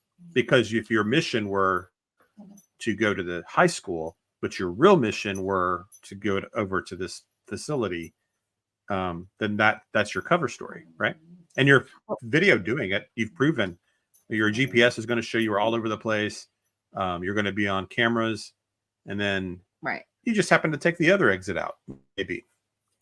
Well, and someone said surely they check there. Well, even if they check there, it probably was not for days. Well, because initially he was treated as a runaway. And so they were looking for him on foot and around. They didn't look for him in places like storage buildings or, other theories are a transfer at the market in that area. So, No, that's the only entrance to that storage facility. And we actually have a closer video that's coming up.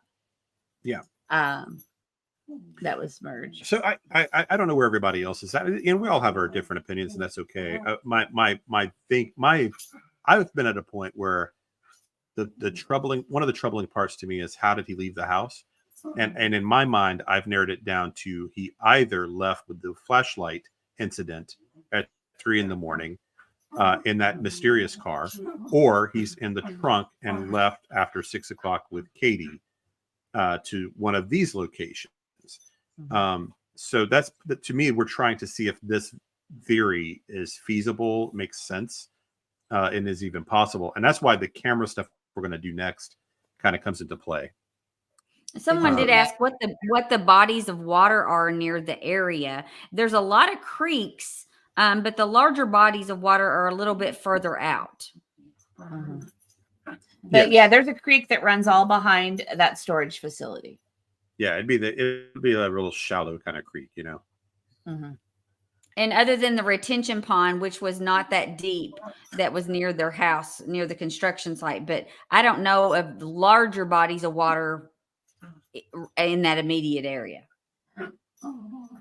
Okay, hold on one second. I think this is where we just turn around and go back. It might be. Yeah, we might just turn around and go back at this point. But I was trying to zoom in on the beach storage, and it's a very small storage facility. There is a door over there by that rocking, or by the swinging thing. But not gated. You know, that's unusual. Yeah, I've seen a few before, but that's rare. and then how close beach storage is to the. Oh yeah. And then To the market. Why was Katie there if she was actually there? I mean, Right. And then, okay. So at beach, it starts at 8 a.m. They let kids in at 7. okay. So Yeah. So Katie was there a full half hour before kids would be allowed in, at least. Okay. Sorry. I'm thanking the person.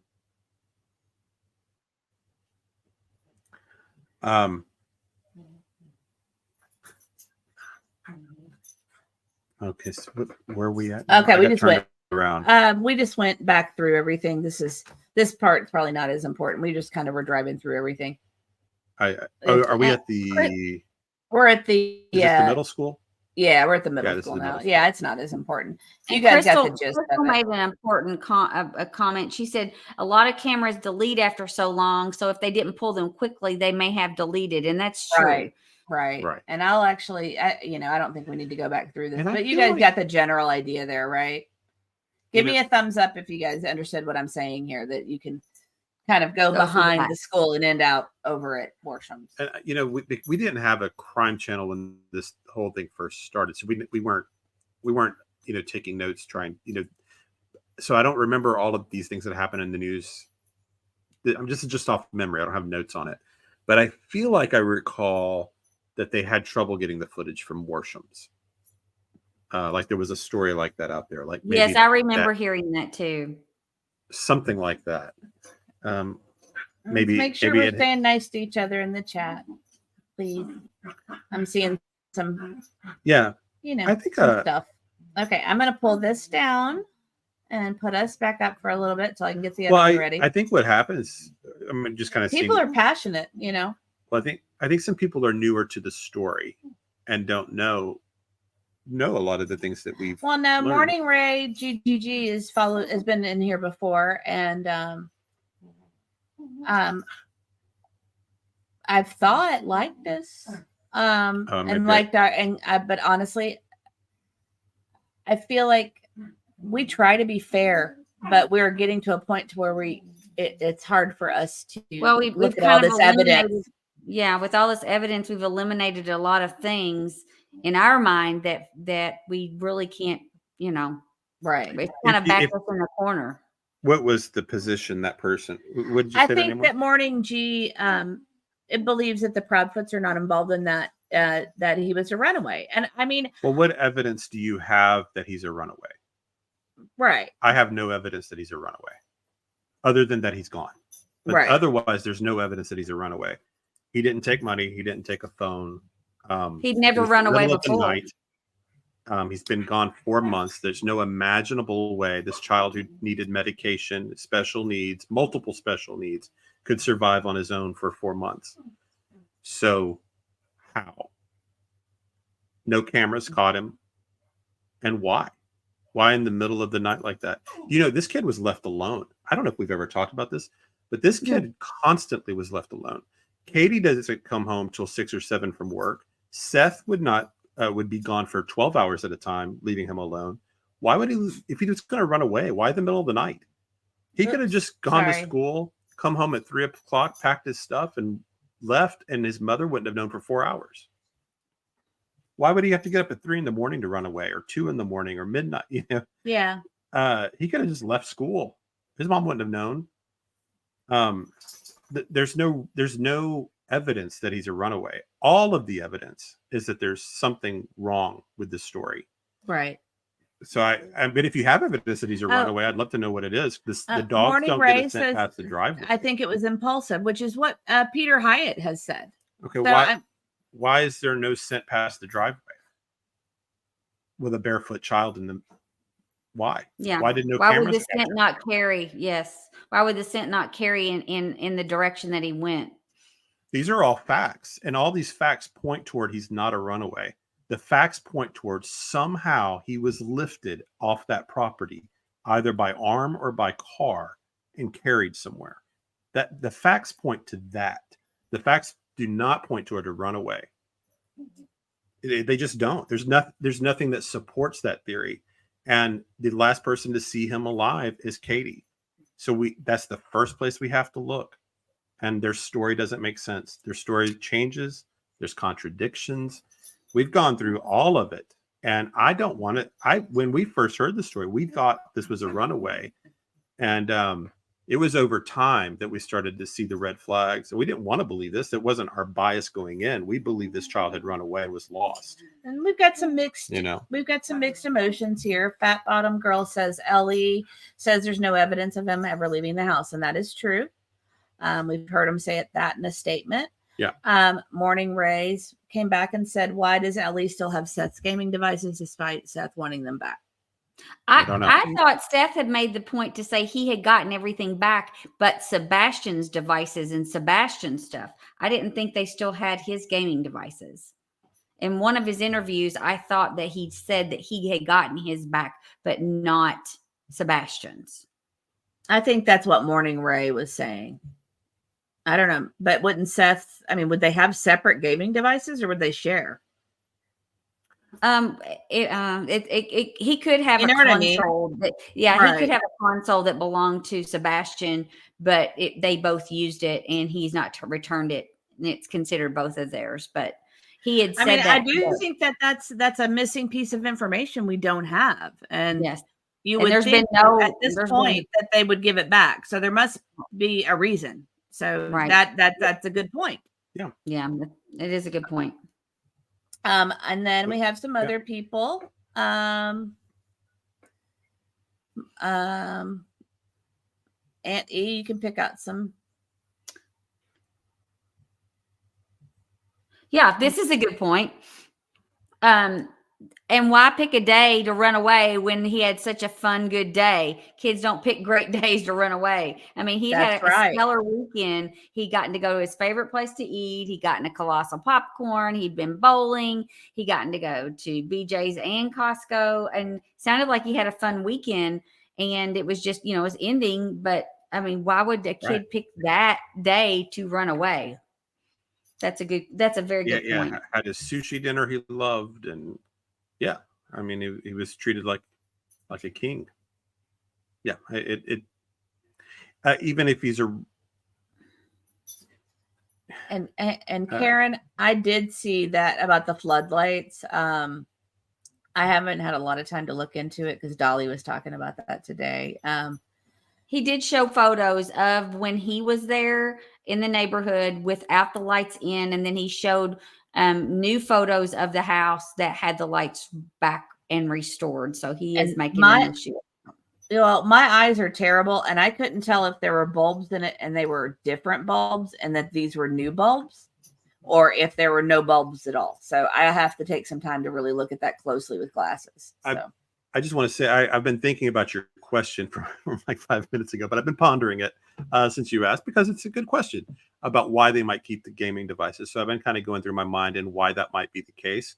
So you can communicate through the gaming devices, and you wouldn't even always know, like if you're communicating people, there might be code and things, and you may not necessarily know if you're doing code. Like a lot of predators and things like that, and people of that nature do use code words and things to mask their intention. So maybe they're just being cautious by keeping these devices, because you can't always even know when Sebastian's the one using a game or if it's Seth. Right. You wouldn't know who's communicating. Sure. And so maybe and they don't know, they don't even know which crime's been committed yet. He could be, it is possible he's alive. He could be a kidnapping victim. I have my theories. I don't believe that that's the case at this point, but I like I said, we can't rule it out that he's alive. There are some indicators that he could be. We do it at the same time every time. I know. It's like quick draw. It's like a, we think a lot alike. like a Yeah, dueling we thing. do. Misty Fisher, thank you so much. I asked everyone, do y'all believe law enforcement questioned Katie by herself, or do y'all think her military was there? Mother-in-law. Or mother-in-law. You are so not cool. You don't know I what things mean. I know. I think her mother-in-law was there when she was questioned. Oh, you mean in like the kitchen?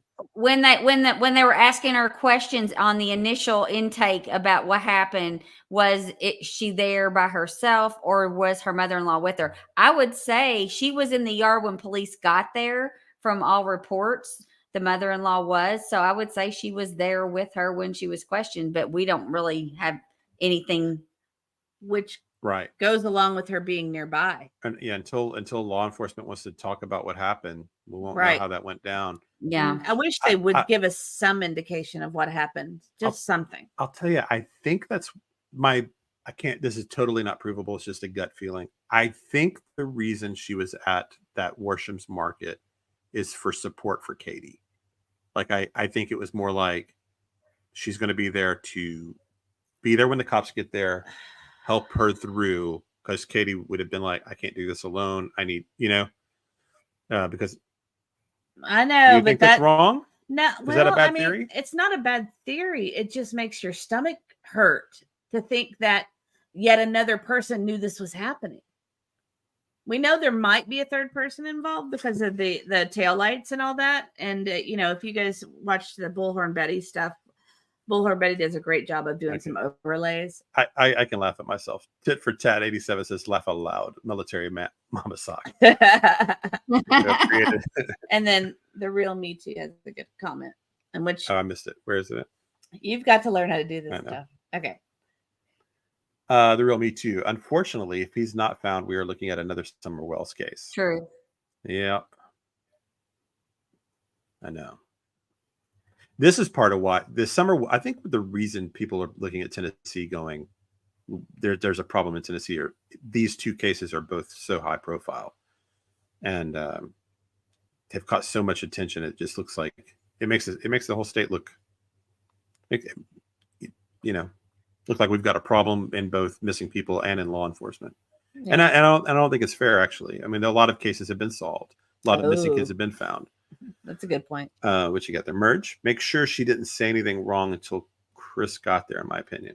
Yeah, I think it's something like that. I think it was for support. I think it was more like, I think you got to be clear about the 545 stuff.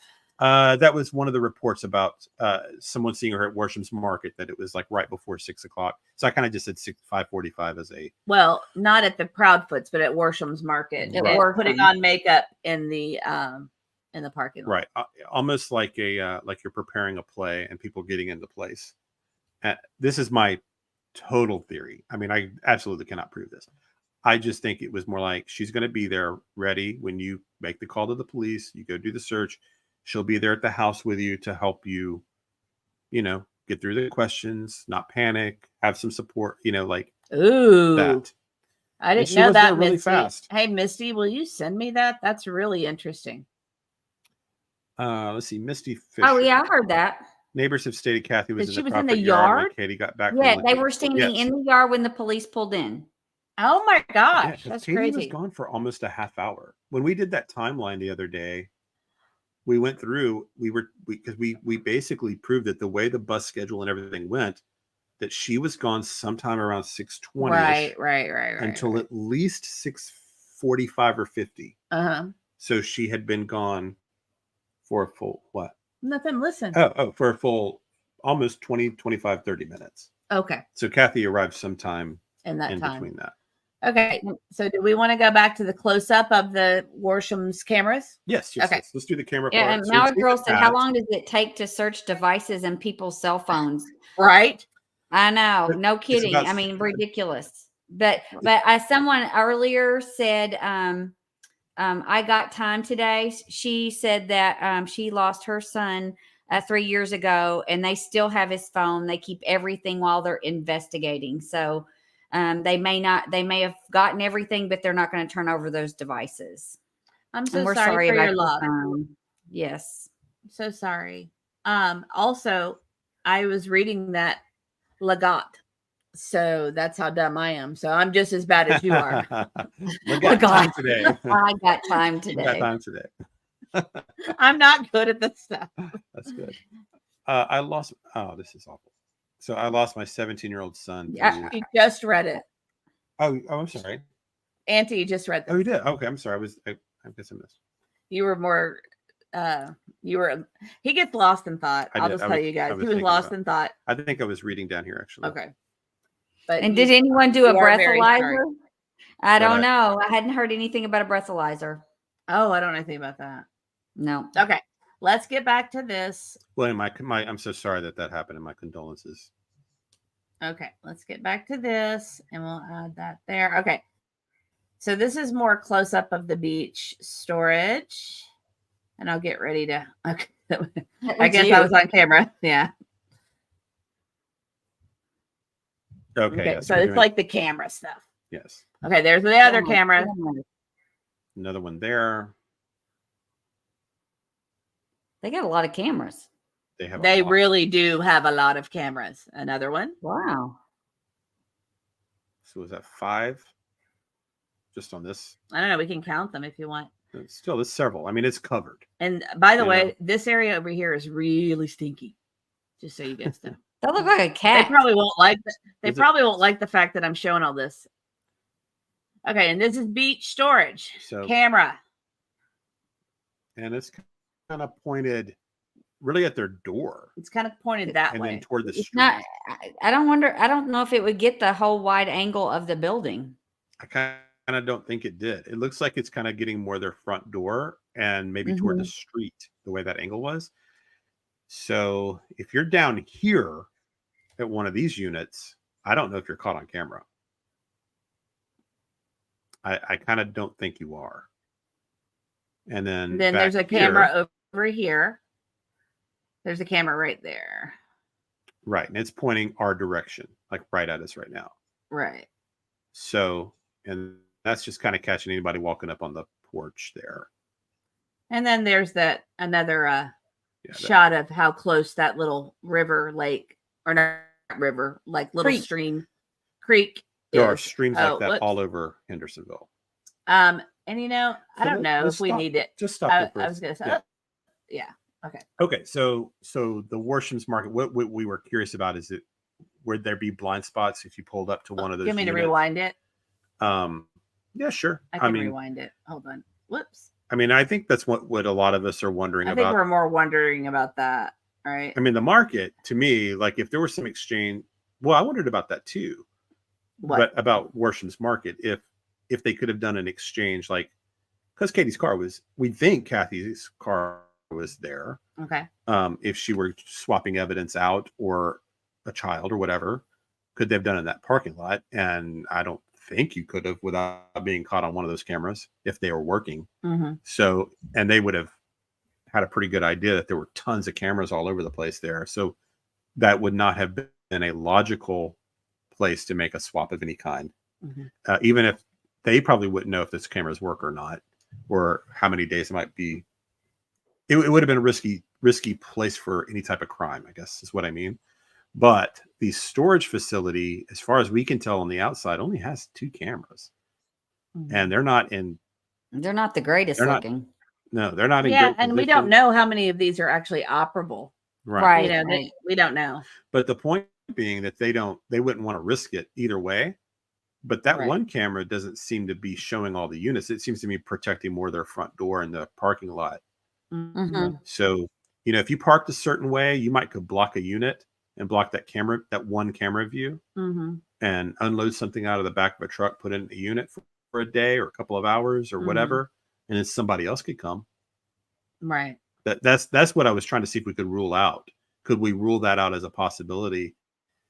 I was kind of hoping one way or the other, I guess, but that we could either rule it out or not. I don't think we can rule out the storage building unless they don't have a unit there.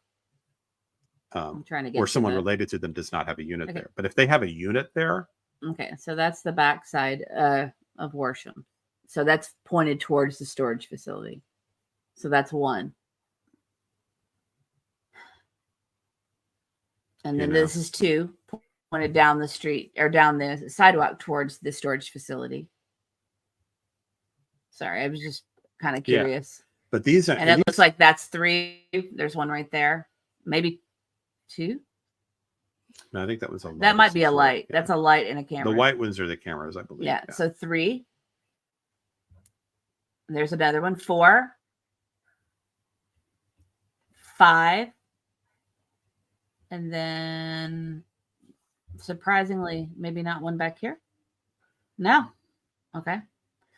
But either way, but they had cameras pointing in all directions, so you're not committing any crime Right. in that parking lot. Right. I mean, not if you've got any sense about you. But that, I don't know. I guess to me that we can't rule out the possibility of the storage. That's just one of the theories that's been presented, that unit could have been used. I don't know. Do you feel like we can rule that out at this point? I don't know. really. I don't think so. Read that? Breezy says, is the water deep and what body of water does it drain into? That is Drake's Creek. That's that little tributary that runs along that whole area. And it really doesn't drain. It drains.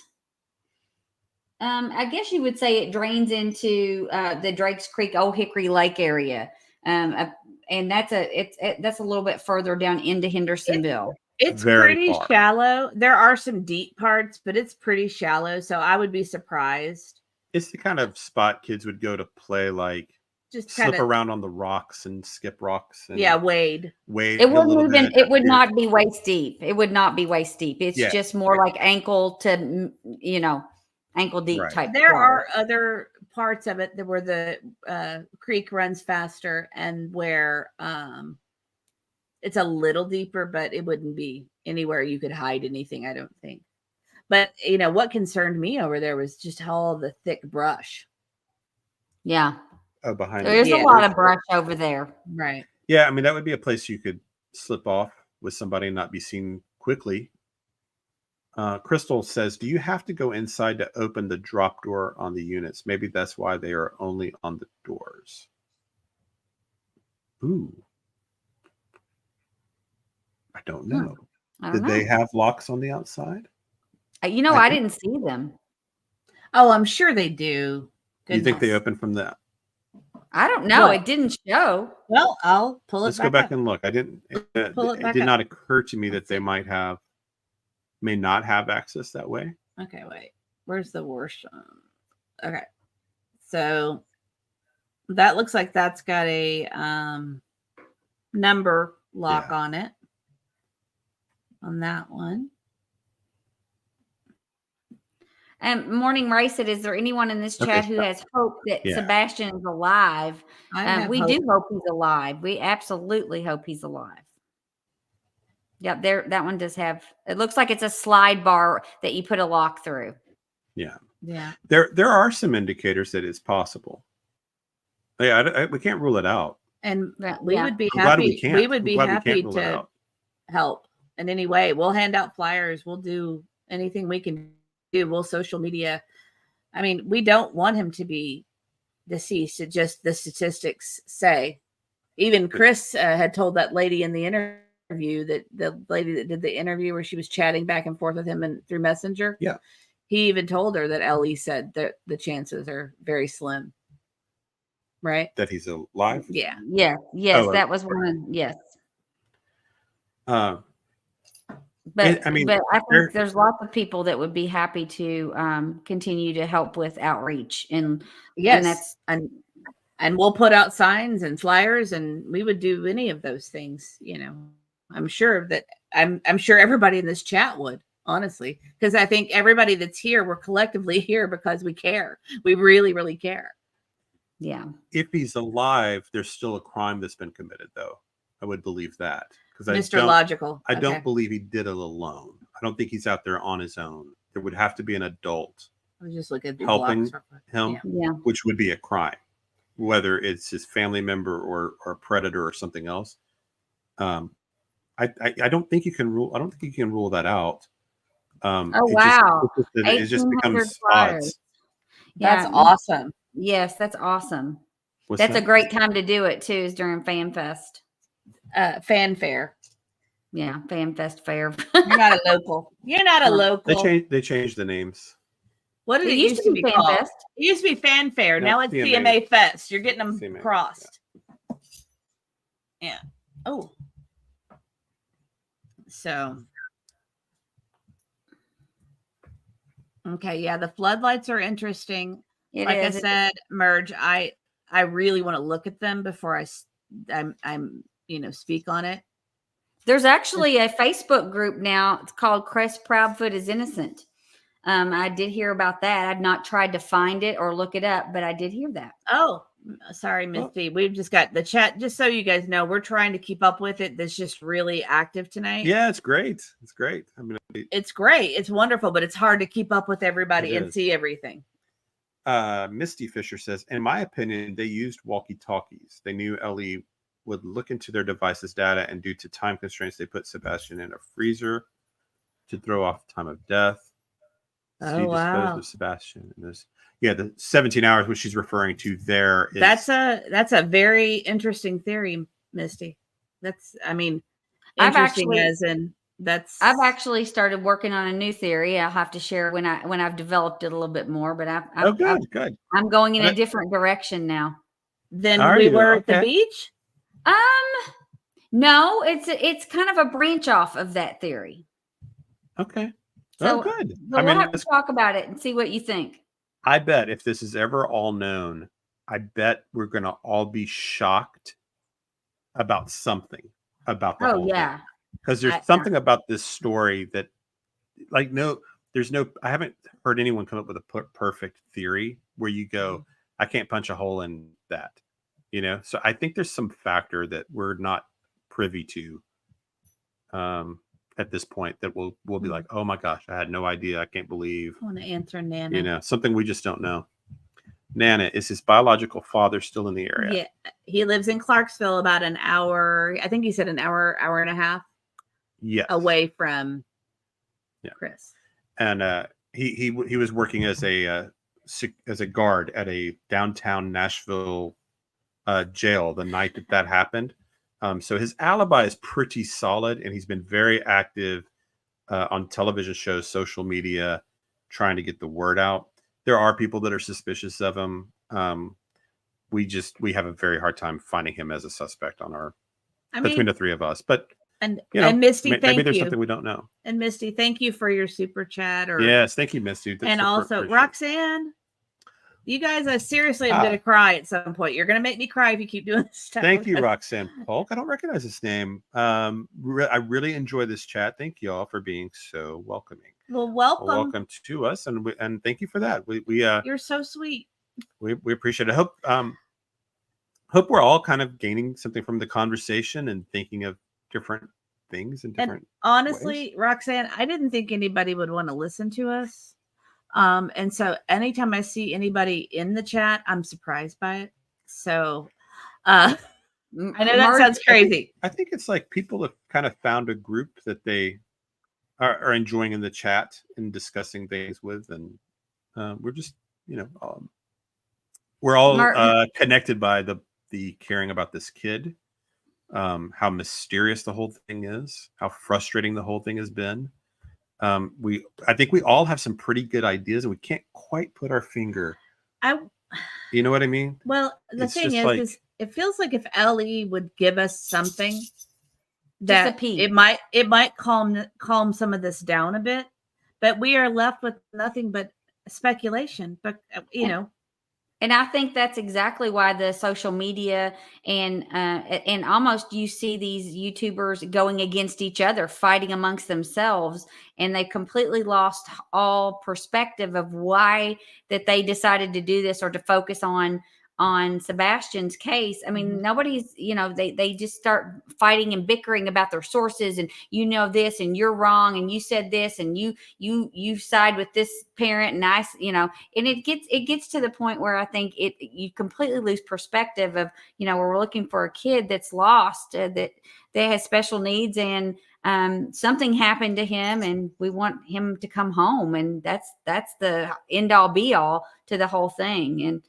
right? I think it's kind of funny. No, go Marge ahead. said time goes fast at Mr. E's, and it does go fast. Our time does go by fast. Yes. We seriously, we can't. We always do a little pre-show. We kind of have our. He thinks he's fancy. I mean, we do a pre. There's no way I could just come on here and just start winging it without a plan. I have to have like a little bit of an outline of a plan of what we're going to do, and we never can get through. I know we're not going to get through it all tonight, but that's okay. We got through the stuff we really wanted to make sure we did. I did want to say this from Misty. That's so sweet. Misty Fisher, y'all are great hosts. I love y'all have morals, values, not with the drama, and truly want to help the victims. Oh, thank you. Yeah. If something like this ever did actually help, man, that would be that would be amazing. Incredible. And I have faith. I feel like there's a lot of very smart people looking at this. Well, and I think that if we can kind of work together and not have the drama and nonsense, that we might actually have a chance at solving this. Yeah, I like what Karen said. She said evidence is hiding in plain sight, as analysts said, and it probably is. And I think that's why we have just been so adamant about looking at everything from every perspective, even where it goes down to every little detail of what we have been told. We've been taking it and expanding on it and trying to figure out what's going on. Nana had a question about the Hendersonville police. Yes. Sure. Oh, you clicked the wrong one. Sorry. Nana, is Hendersonville Police the lead agency? Are they capable of doing the things needed to be done in this case? That's a good question. The pre-show started. They're a little late. They're late. They're late.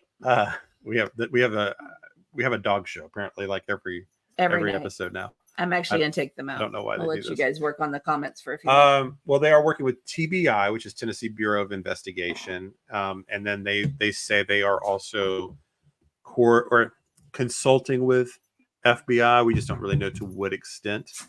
But yes, the Hendersonville detectives are the lead on the case.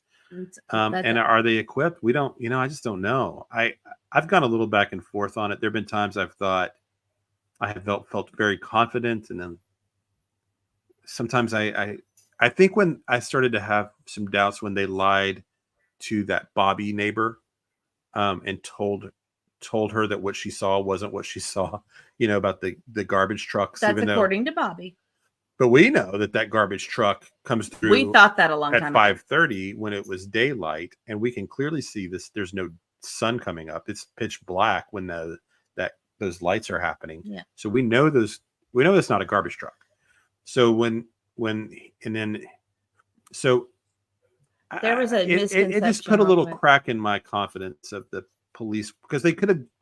What I wish they had done instead with Bobby was just say, we have an ongoing investigation.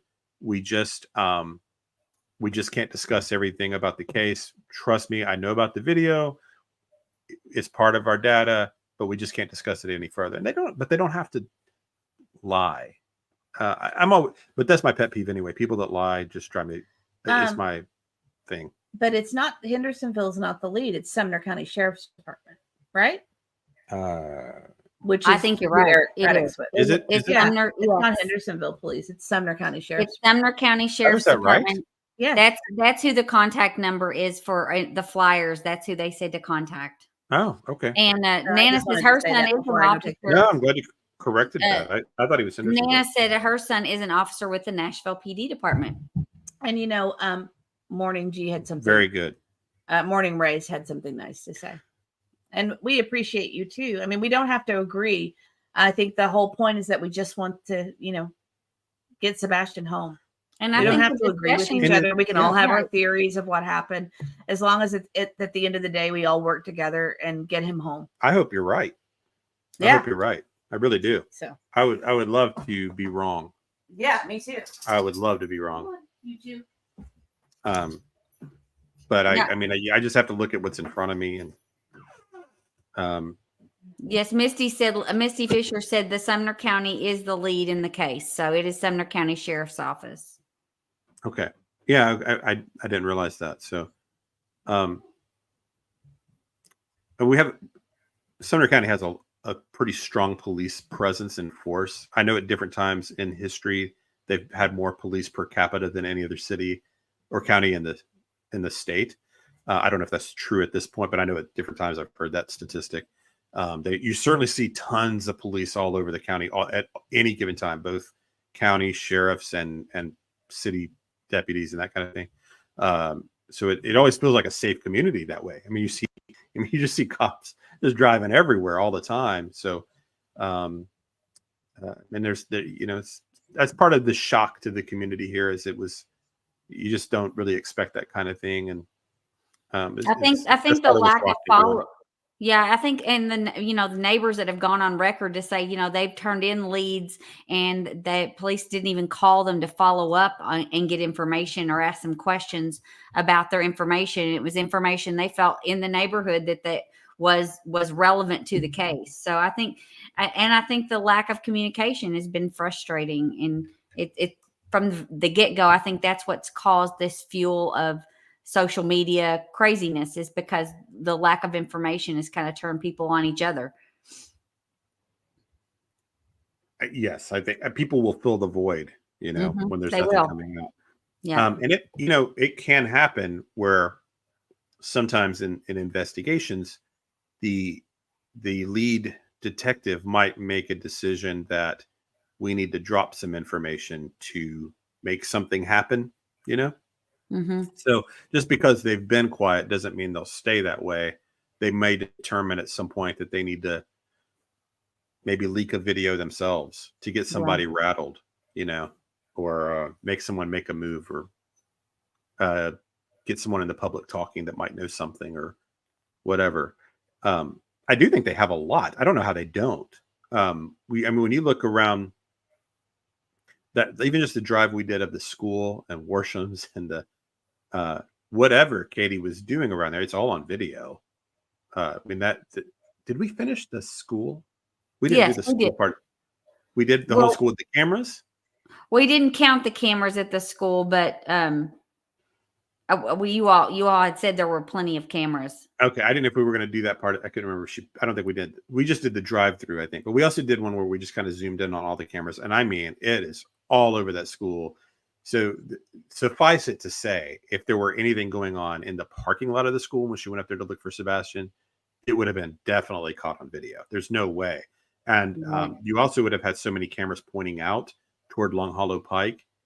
I would have to imagine that if Sebastian were walking along that road at night, with all I think that probably would have been picked up also.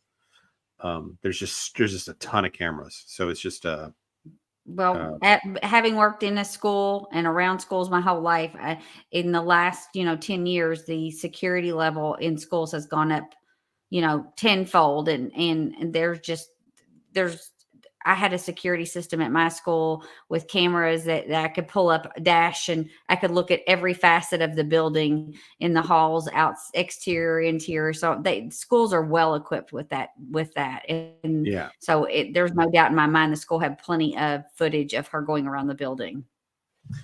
Yeah. So my feeling, and I've seen other people say this in the chat, so I'm kind of agreeing with a lot of you. When we were talking about the school, I think it was just part of the theater for her that she wanted there to be seen, knowing she'd be seen.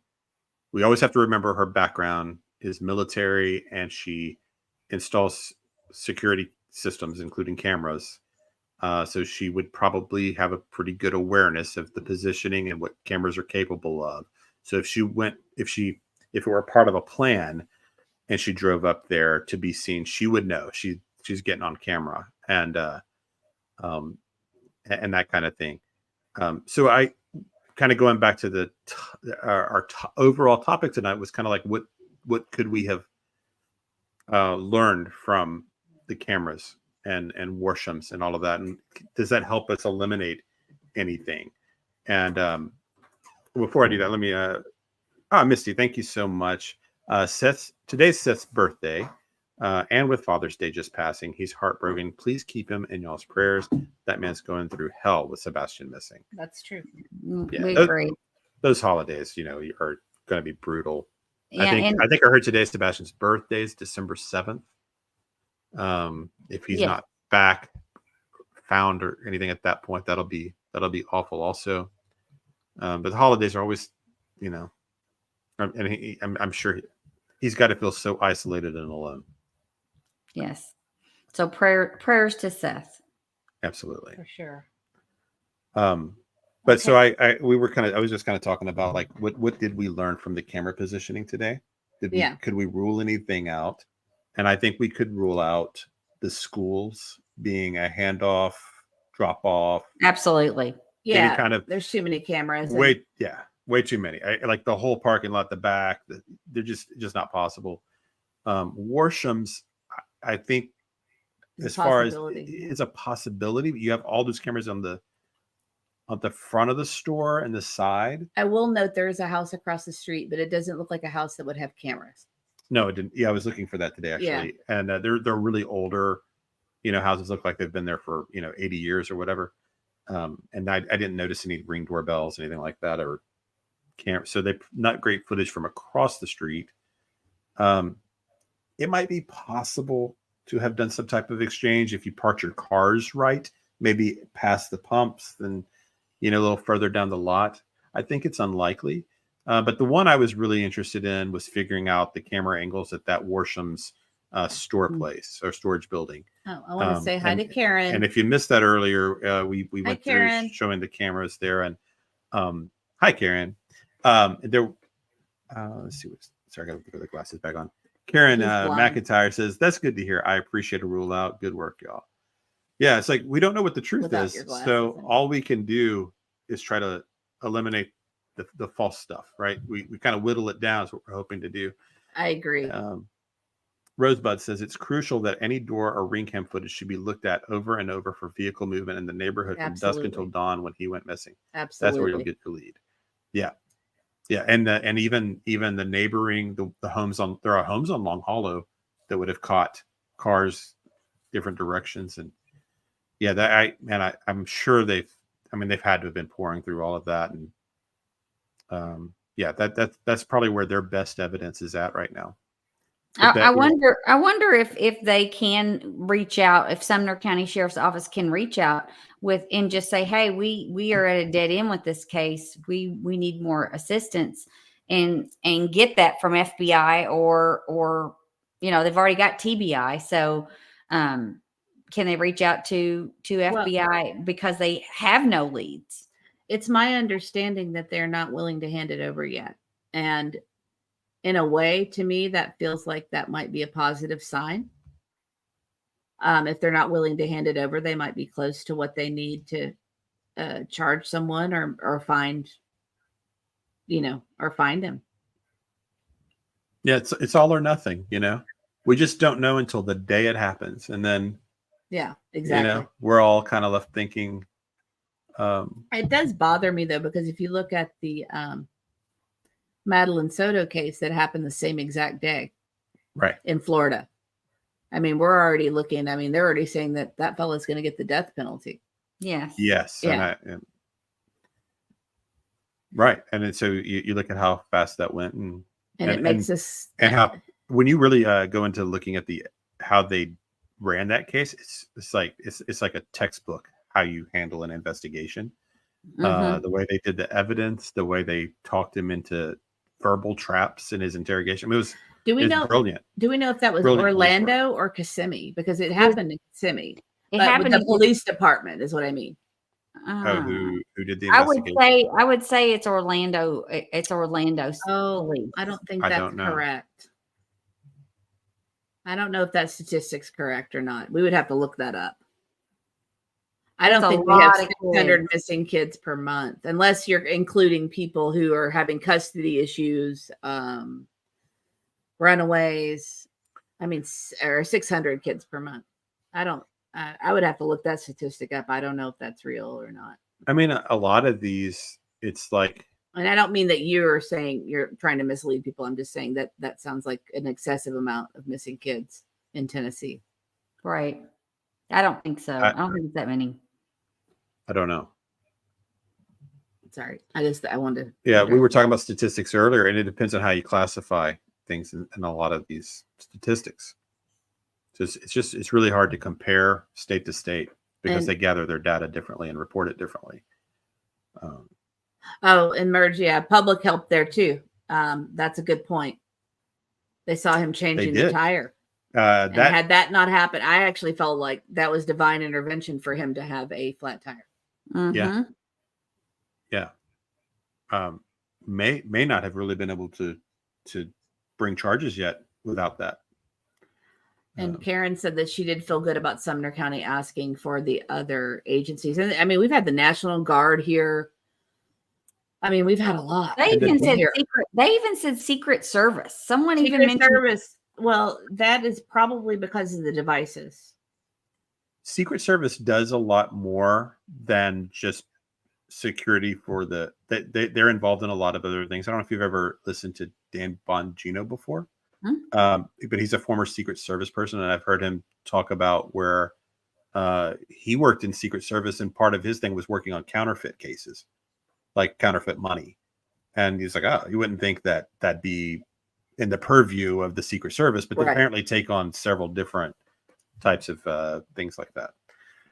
Ginger Girl, 3 times now they have said they need a new set of eyes to look at what they have collected. What does that mean? Well, I mean, we know, if you remember the thing that you always hold on to about how the case changed direction 72 hours in. Yeah, that 180-degree turn. Mm-hmm. Yeah. Well, I mean, they do that sometimes, and sometimes it works even bringing in a new investigator to just go back through all the old evidence. Because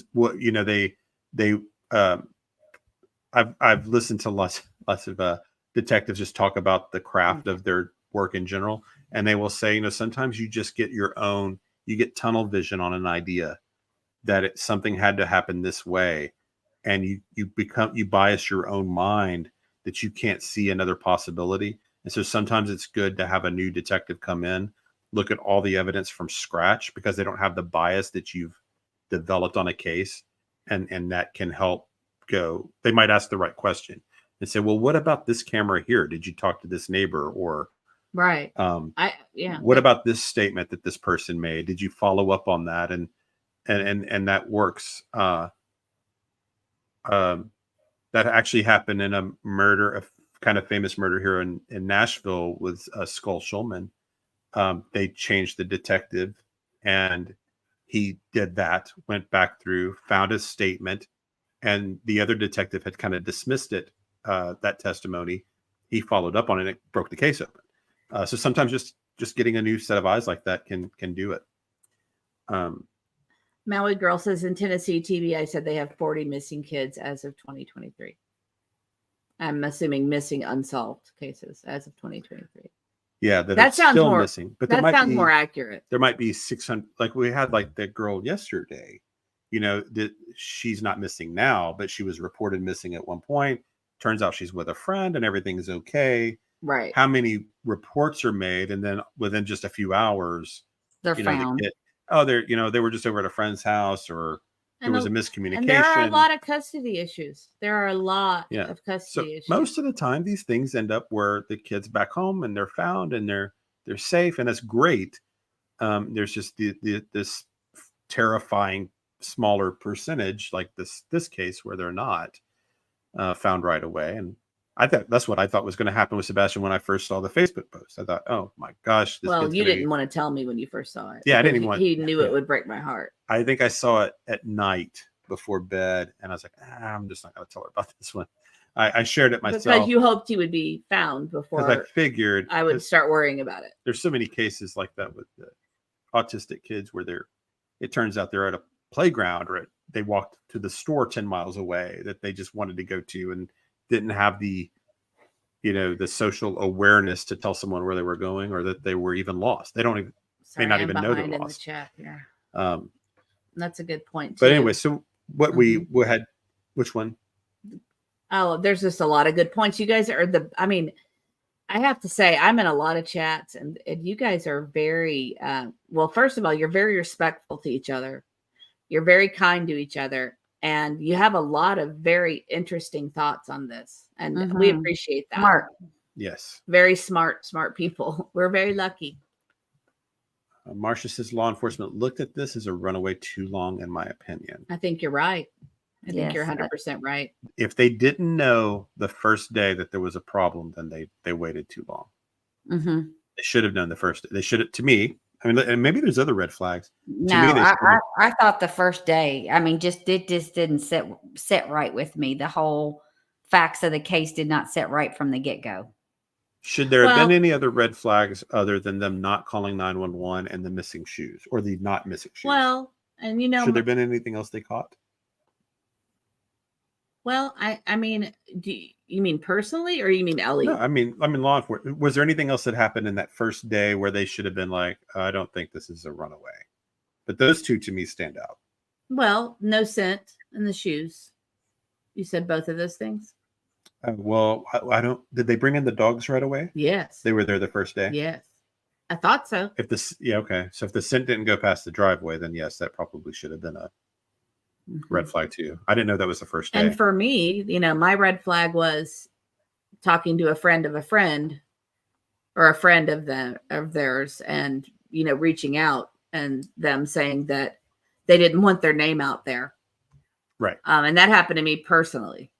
They said we could know their first names, but we couldn't know their last names because they didn't want their name out there. I still remember we were both like, oh. Yeah, when that happened, we both kind of leaned back and said, because that's the opposite of what you want. You want your name out there. You want everybody that could possibly help you and that would know you to tell everyone, oh, so-and-so's kid is missing, they live here. And that doesn't make sense at all.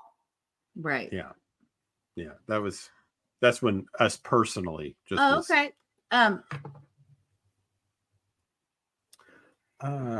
Wow. According to parental Tennessee abduction. missing alerts and criteria, they state Tennessee averages 500 to 600 missing children a month, many due to parental abductions or runaways. I guess that's just any reported case of a missing child, even if it's 15 minutes. We are a large state. Yeah.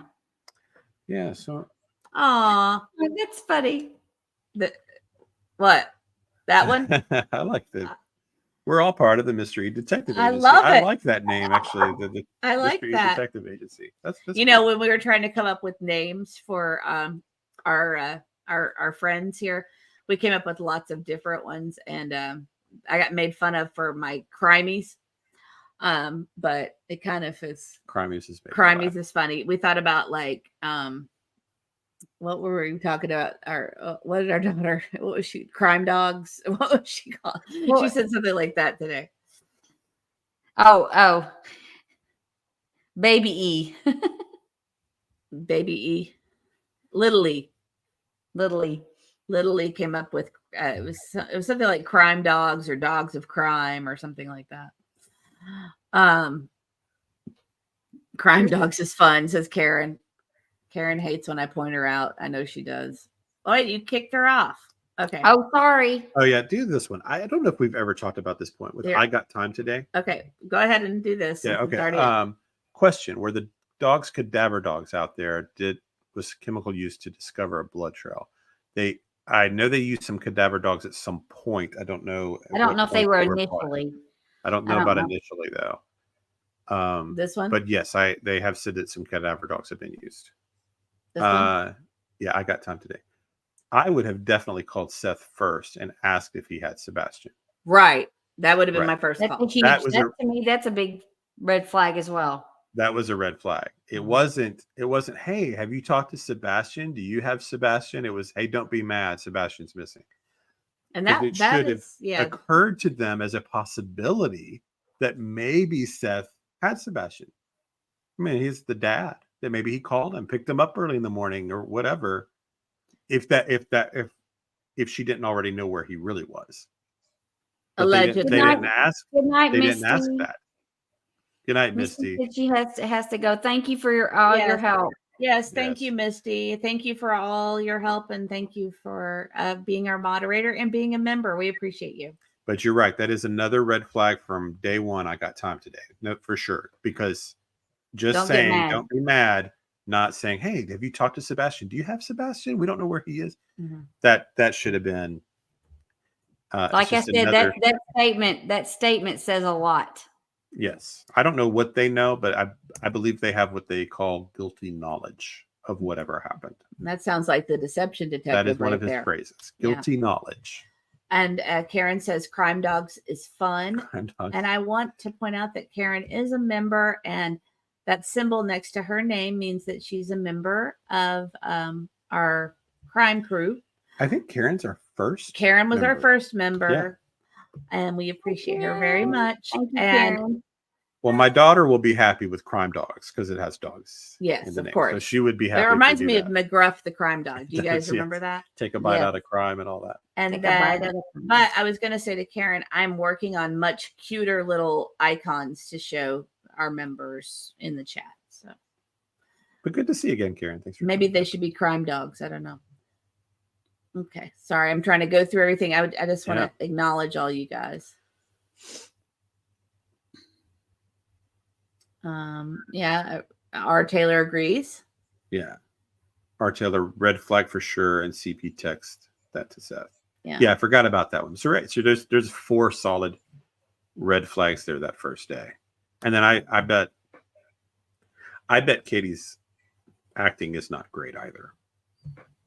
If they had any kind of crime dogs, I like that one too. Crime dogs. Sorry, you can put it back. Sorry.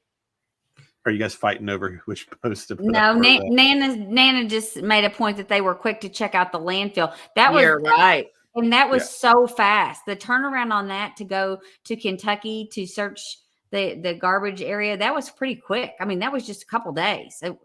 And I thought, oh, they're on to something. And then nothing panned out. What's unfortunate thing? Oh, Granny. Thank you, Granny. 13. Wow. Thank you so much. We appreciate you joining. Well, I mean, or also maybe the crime name. dogs or crimies. Crimies. Well, we have it's crime agency. crew right now, and then the next level up are super sleuths. Yeah. I think we're gonna have to work in crime dogs. I think we may have to work on crime dogs. Just for and Tara said fact crime dogs. Yeah. So some variation of crime dogs might make it in there. I think Crimey that's kind of cute. Maybe. That sounds like they're gross. Like they're grimy. I know. There was somebody I wanted to see. Oh, sorry. That's okay. I lost it. It's okay. Somebody asked what we thought about the input from the psychics. I mean, police do use psychics, right? Yeah, I do believe that in psychic ability, I'm skeptical of psychics. Of professional psychics. So, like, I've known people that have had. I have met people that were very intuitive and have picked up and known things that they. It's happened a few times with Mrs. E. Oh well, and, Auntie always refutes that, but I don't. She's had it too, though. I don't know. I just personally don't. I wouldn't look at that kind of thing as anything reliable. Even if I were, it would have to be a psychic that had such a long track record that it was like undeniable to me. But I have certainly met people that I believe had some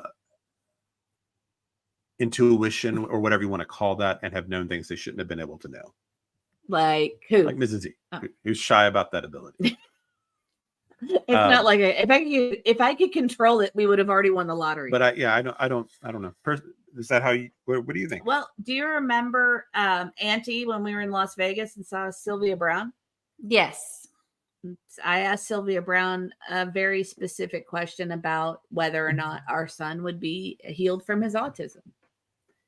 And one thing she said was that we needed to take him to, she said Disneyland, right?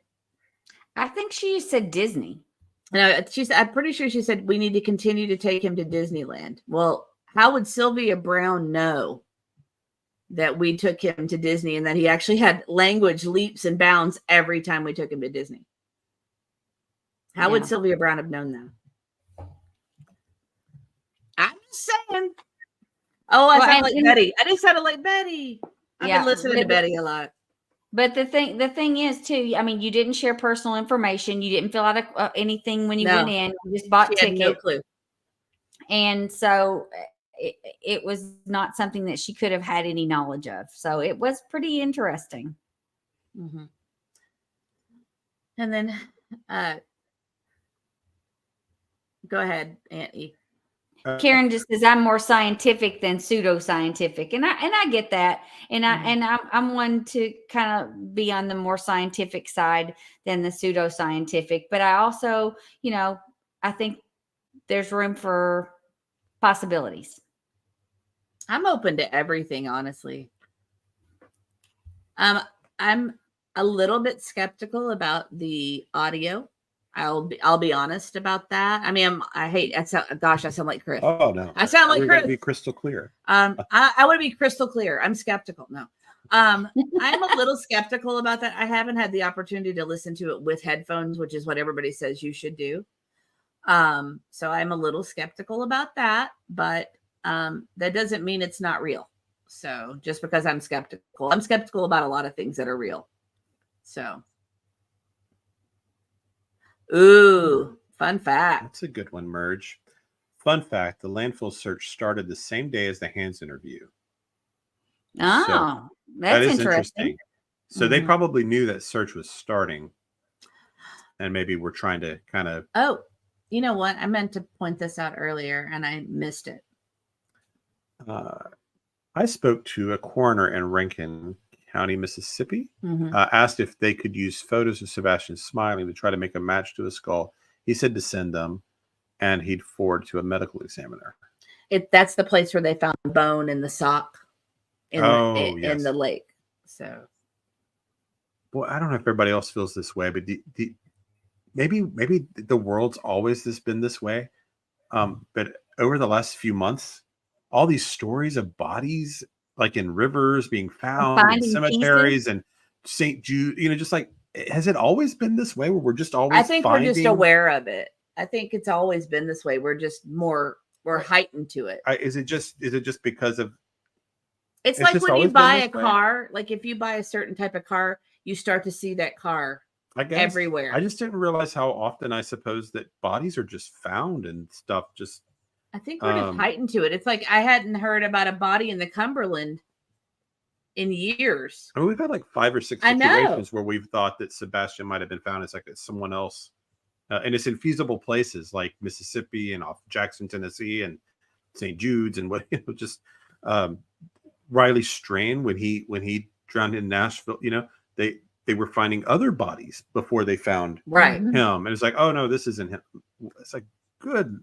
It makes you think we have a real problem almost. Well, I mean, with the Cumberland, other rivers feed into the Cumberland, so they could be coming from other places too. It doesn't necessarily mean it's Nashville. Well, and I guess I just mean an underreported problem that so many people right. Oh, I see what you're saying. Yeah. Taken out in general and thrown in rivers. And I don't know, maybe I don't know. There's a new case in Oklahoma that appears to be foul play as well, which we might want to look into. I've been meaning to tell you about that. Somebody want to read? Rosebud, I want to say again how refreshing your lives are. No drama and flipping around on theories. Very adult approach. Thank you. Aw. Thank you. Sweet. Thank you very much. And then Samantha Lee. Samantha Lee, I don't buy into psychics. Yeah, I'm sure there are some legit ones, but how many psychics have said he's alive? None. And I don't believe he's unalive. They do it for clicks. That's a good point too. Yeah, I mean, I think probably it's hard to say. Oh, R. Taylor, I think another good one too. R. Taylor, that's another red flag. The Proudfoots haven't been back on Nancy Grace to me is a red flag. Nancy Grace wore them out, man. It was like they were on the stand.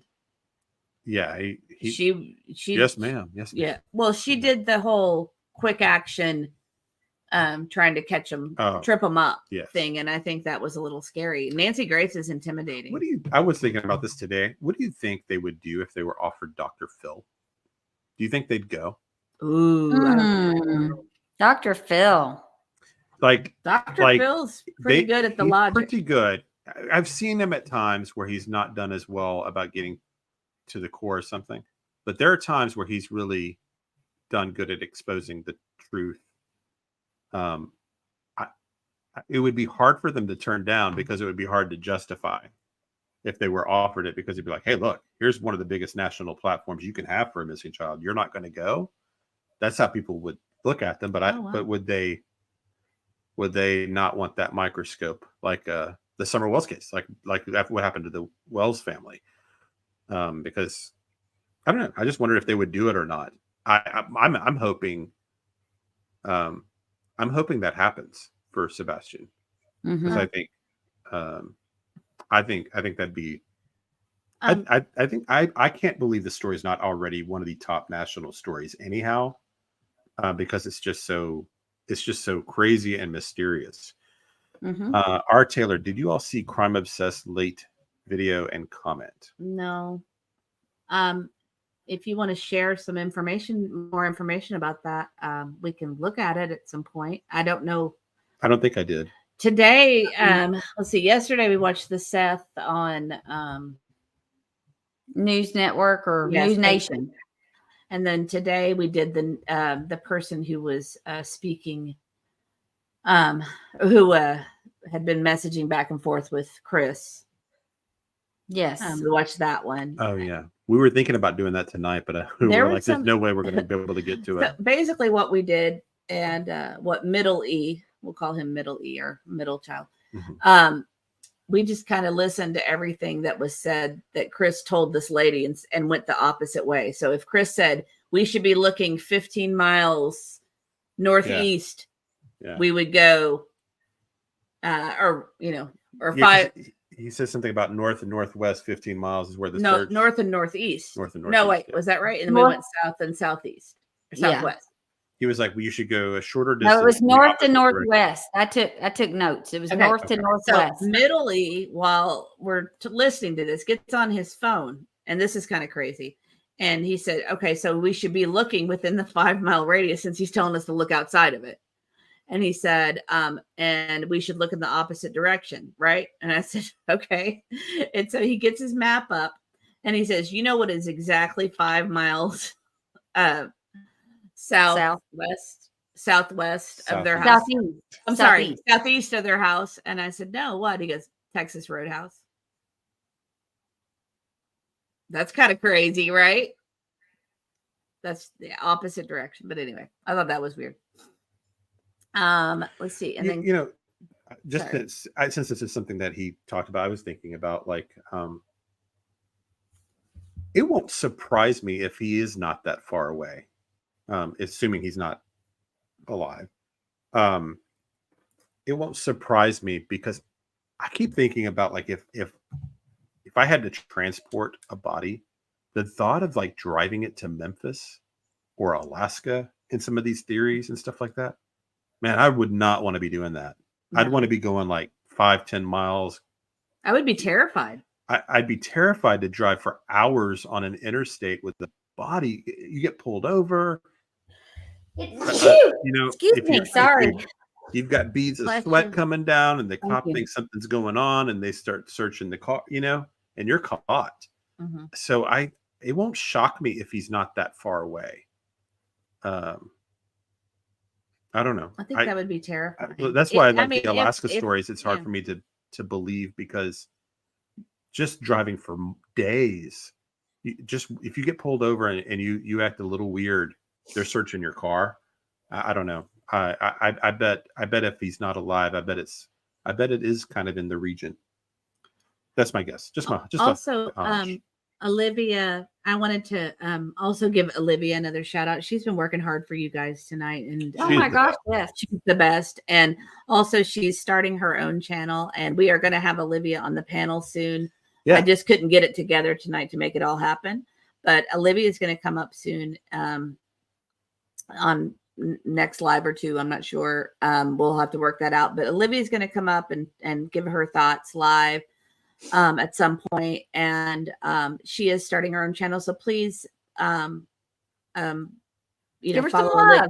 give her some love and follow her channel. Sorry, follow her channel as well, because I know it's going to be amazing, because she's an amazing person. Yeah, she's very professional here, so I'm sure And her channel she's will be just great. awesome, and I just love her. Let's see. Oh, that's a good point. That's a good point. Oh, I don't know how That to is pronounce a good point.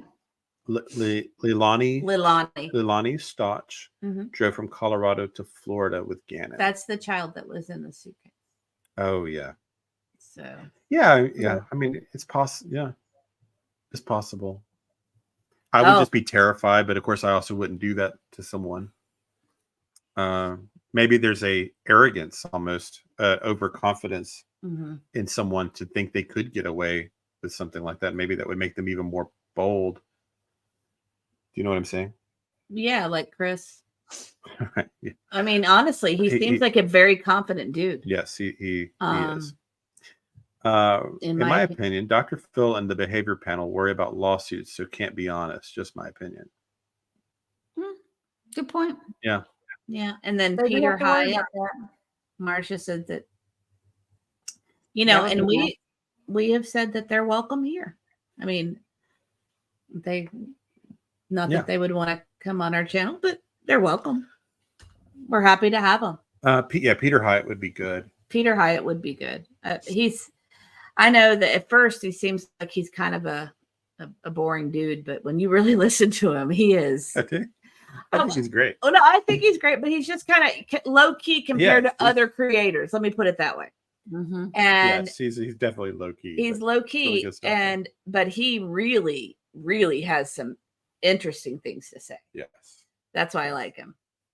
Did we lose Auntie? Oh, Auntie's gone. She's turned into a pumpkin. Okay. Well, do you have anything else you want to do tonight before we ask the final kind of question kind of stuff, or do you have a thing? Karen said something funny.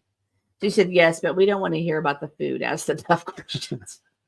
Yeah, Peter Hyatt does have a thing. Yeah, no kidding, Karen. About the food. You're right. Oh, Auntie's back. Don't know what happened. My power glitched and it went completely. The screen went black. Sorry about Right. that. I had a funny joke, but I'm not going to say it. Let's see. All right. Well, I could pull up. Well, you know what? I think I'll just post them in our community chat tomorrow, because I don't want to get anything wrong about the details of these cases. But there's a little girl in Georgia who has been missing for about a week. She's got a $50,000 reward. Unusual circumstances.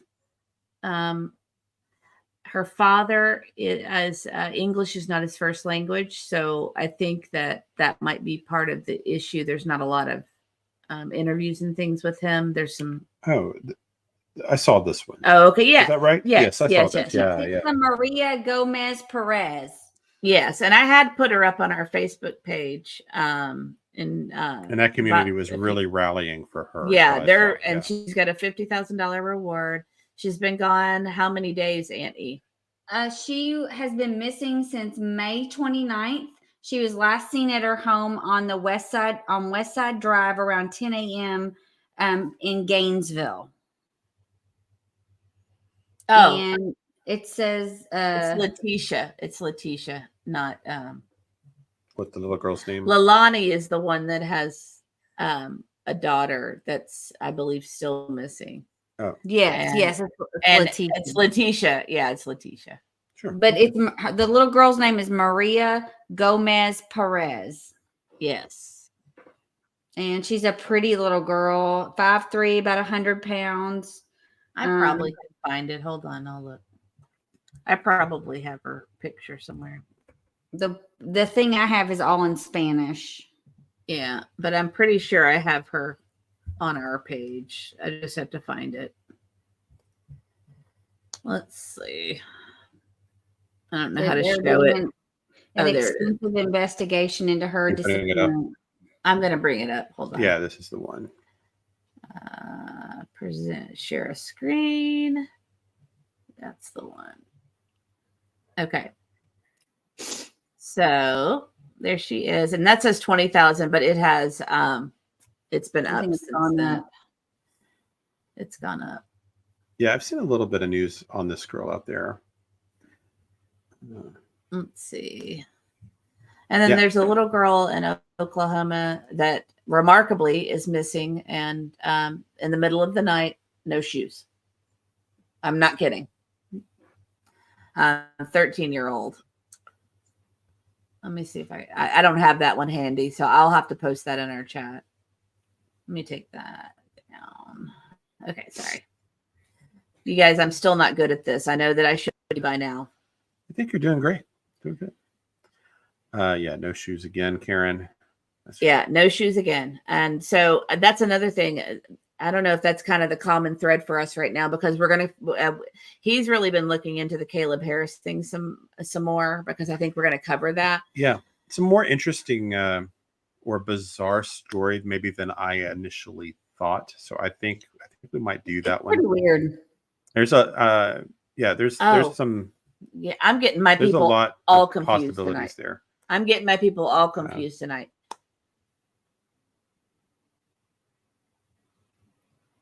Somebody else want to read that? Oh, Lalani is Quentin Simon's mom, who is in jail awaiting trial. I go to every hearing. Oh, you do. The real me too. Wow. Okay, I'm gonna write that down. See what that is. Yeah, that's a good one to research as well. See, I don't know. I'm not sure if that's going to be televised or not. You know, honestly, just for you guys that are not used to watching us, this is the first time we've ever done anything like this.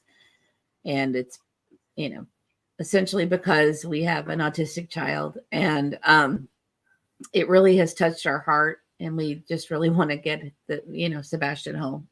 Yeah. And in a small way, we kind of feel like we're helping, kind of talk through theories, talk through ideas, listen to, everybody else. And I feel like if we work together, we can maybe help. Yeah. And we do plan to do we know we say keep this trying to do other people, every episode, but we're so drawn to this. We are going to cover some other stories. Like, I think we're going to do the Caleb Harris one. It needs more attention. I was on their page today, and he needs more attention too. On Caleb, yeah, he needs more attention. That's another. It's a story that, and I think there's actually movement in that case too. Mm-hmm. There has been some progress in things, and might be solved. I don't know if he'll be found alive or not either, but it does look like that there's some movement and clues that have been gathered in the last couple of weeks. And it's a bizarre story. If you're not familiar with it, we might do that. And unless, which keeps happening over the next 2 or 3 days before we go on again, another neighbor comes out, or another relative of Katie or Chris does an interview, like these things keep happening, or some new development that we're just like, we got to talk about this, because you can't help what captures your heart, and this story just has. Mm-hmm. So we just care, and you can't help what you care about. We just want him home. We just want him. We just want him home, and if not home, we want the justice. Right. Whichever way it is, he deserves it. He He had a tougher life than he should have had. Everybody failed him everywhere. We need to do the best we can for him at this point. So we'll no matter what happens, we're always going to be following this case. I saw somebody earlier, I can't remember who it was talking about how Summer Wells has kind of grabbed hold of them that way. And some of these stories, they just break your heart, and you're just going to hang with them until there's some resolution a year or more down the road, or whatever it is. Sally Mae is asking if you can just recap the Worsham stuff. Oh, sure. So what we did tonight was we drove to the Worsham's Market. Behind it is the Worsham's store place. And what we were trying to figure out was it was sort of key to a lot of different theories. So there's the part where the grandmother Bowersox has reportedly, we think, been spotted there by multiple people just before 6 a.m. on the morning that Sebastian was reported missing. A few minutes later, she's at the house waiting with police, right? So that's kind of odd in and of itself. She doesn't live really close, so it was kind of strange that she's there at that point.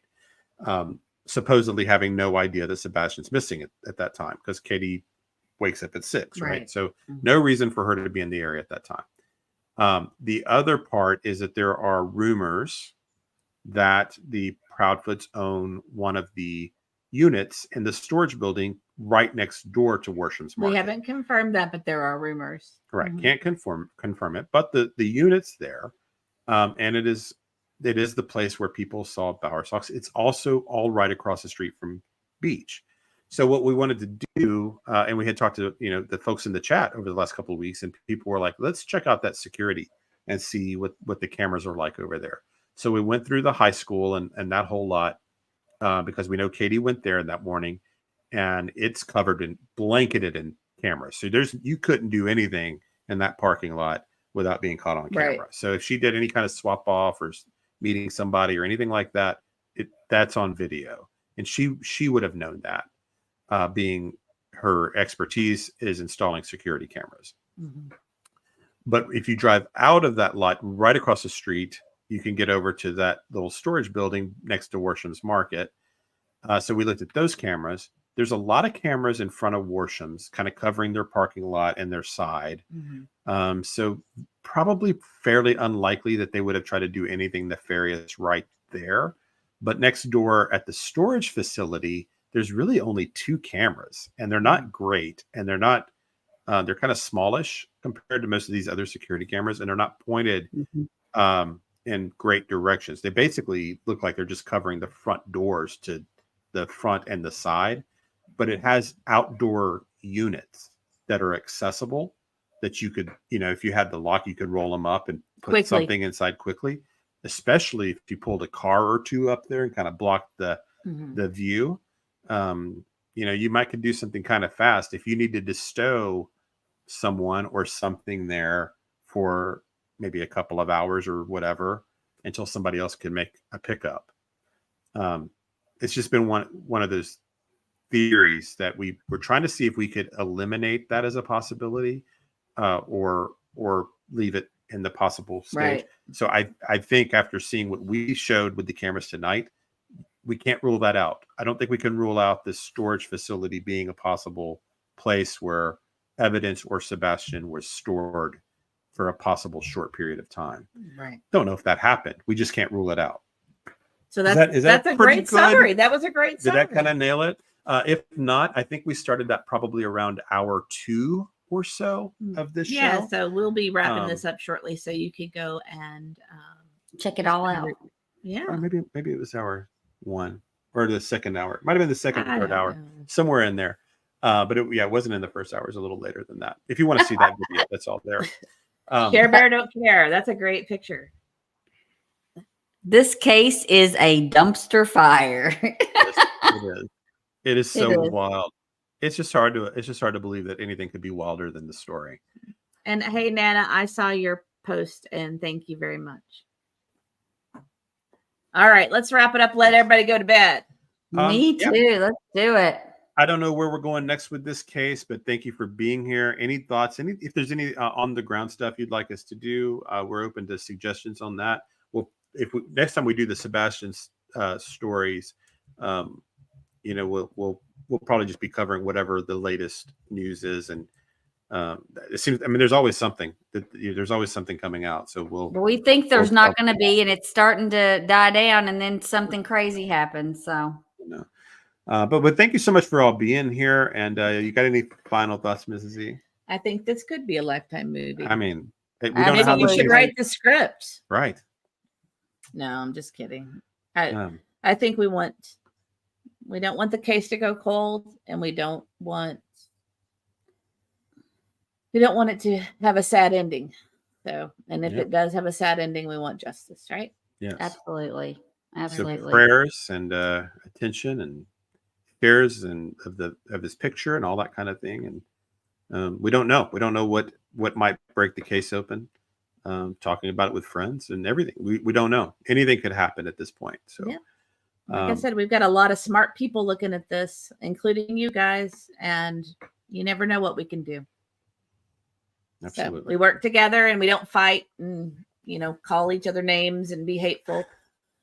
So, right. All right. Well, guys, thank you for joining us again. We're humbled by you, and we love you, and we appreciate you. And thank you to all the new members and stuff too.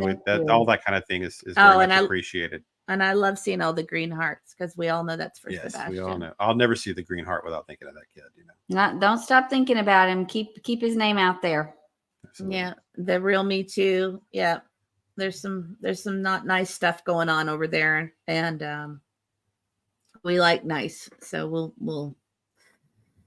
we are hoping to meet up with Betty when she's in town. So yeah, she's well. We know there's so many people out there trying to help, and the fighting amongst themselves is not getting Sebastian the attention that he deserves right now. It draws the attention to other things that aren't important. The most important thing is to get this child home or get justice for him. That's the most important thing. Right. I think with all the lady, the real two, what's her? The real Me Too. The real Me Too. My new best friend. Yes, I know. I know. I know Betty gets some hate. I know there's other creators that are out there doing the Sebastian story that are getting a lot of heat. And I can't help but think that it's a little orchestrated at times, that there are people that I don't know. I think we need to stay out of all of that. Yeah, we're wanting to stay out of the drama. Yeah. Well, I just think when, if you can't attack the message, you attack the messengers. Yes. So when people are covering a story, you attack the messengers, because you know what I mean? If you're covering with the truth, or what you perceive to be the truth, then it's easier to attack the messenger. So I'm guessing that might be some of it. Yeah, Maybe I'm wrong. I don't know. I don't know all the hate stories. I just know that I don't know. I just don't. I don't think that. I think that we all should be working together and not working against each other. And I think the most important thing is to be thinking about Sebastian. Yeah. And using all this brain power. All these people are smart. Everyone's smart and got into this for some reason. And I feel like that if we all work together instead of trying to, be jealous or fight or whatever the cause is, that we might actually get something done here. So right. That's how I feel. I like what Marcia said. What is hidden in darkness is coming to light. I have hope and I believe justice will be served. Yeah. I'm feeling more positive than I was a few days ago. I go a little back and forth. So I have bad days. I have bad days. It makes me really we all sad. do. We all do on this. But hey, we tried to stop talking like 10 minutes ago. So we're going to try to stop talking again. All right. And you guys have a great night. We appreciate you. Great. Thank you so much, everybody. Thank you, everybody. Come back and see us.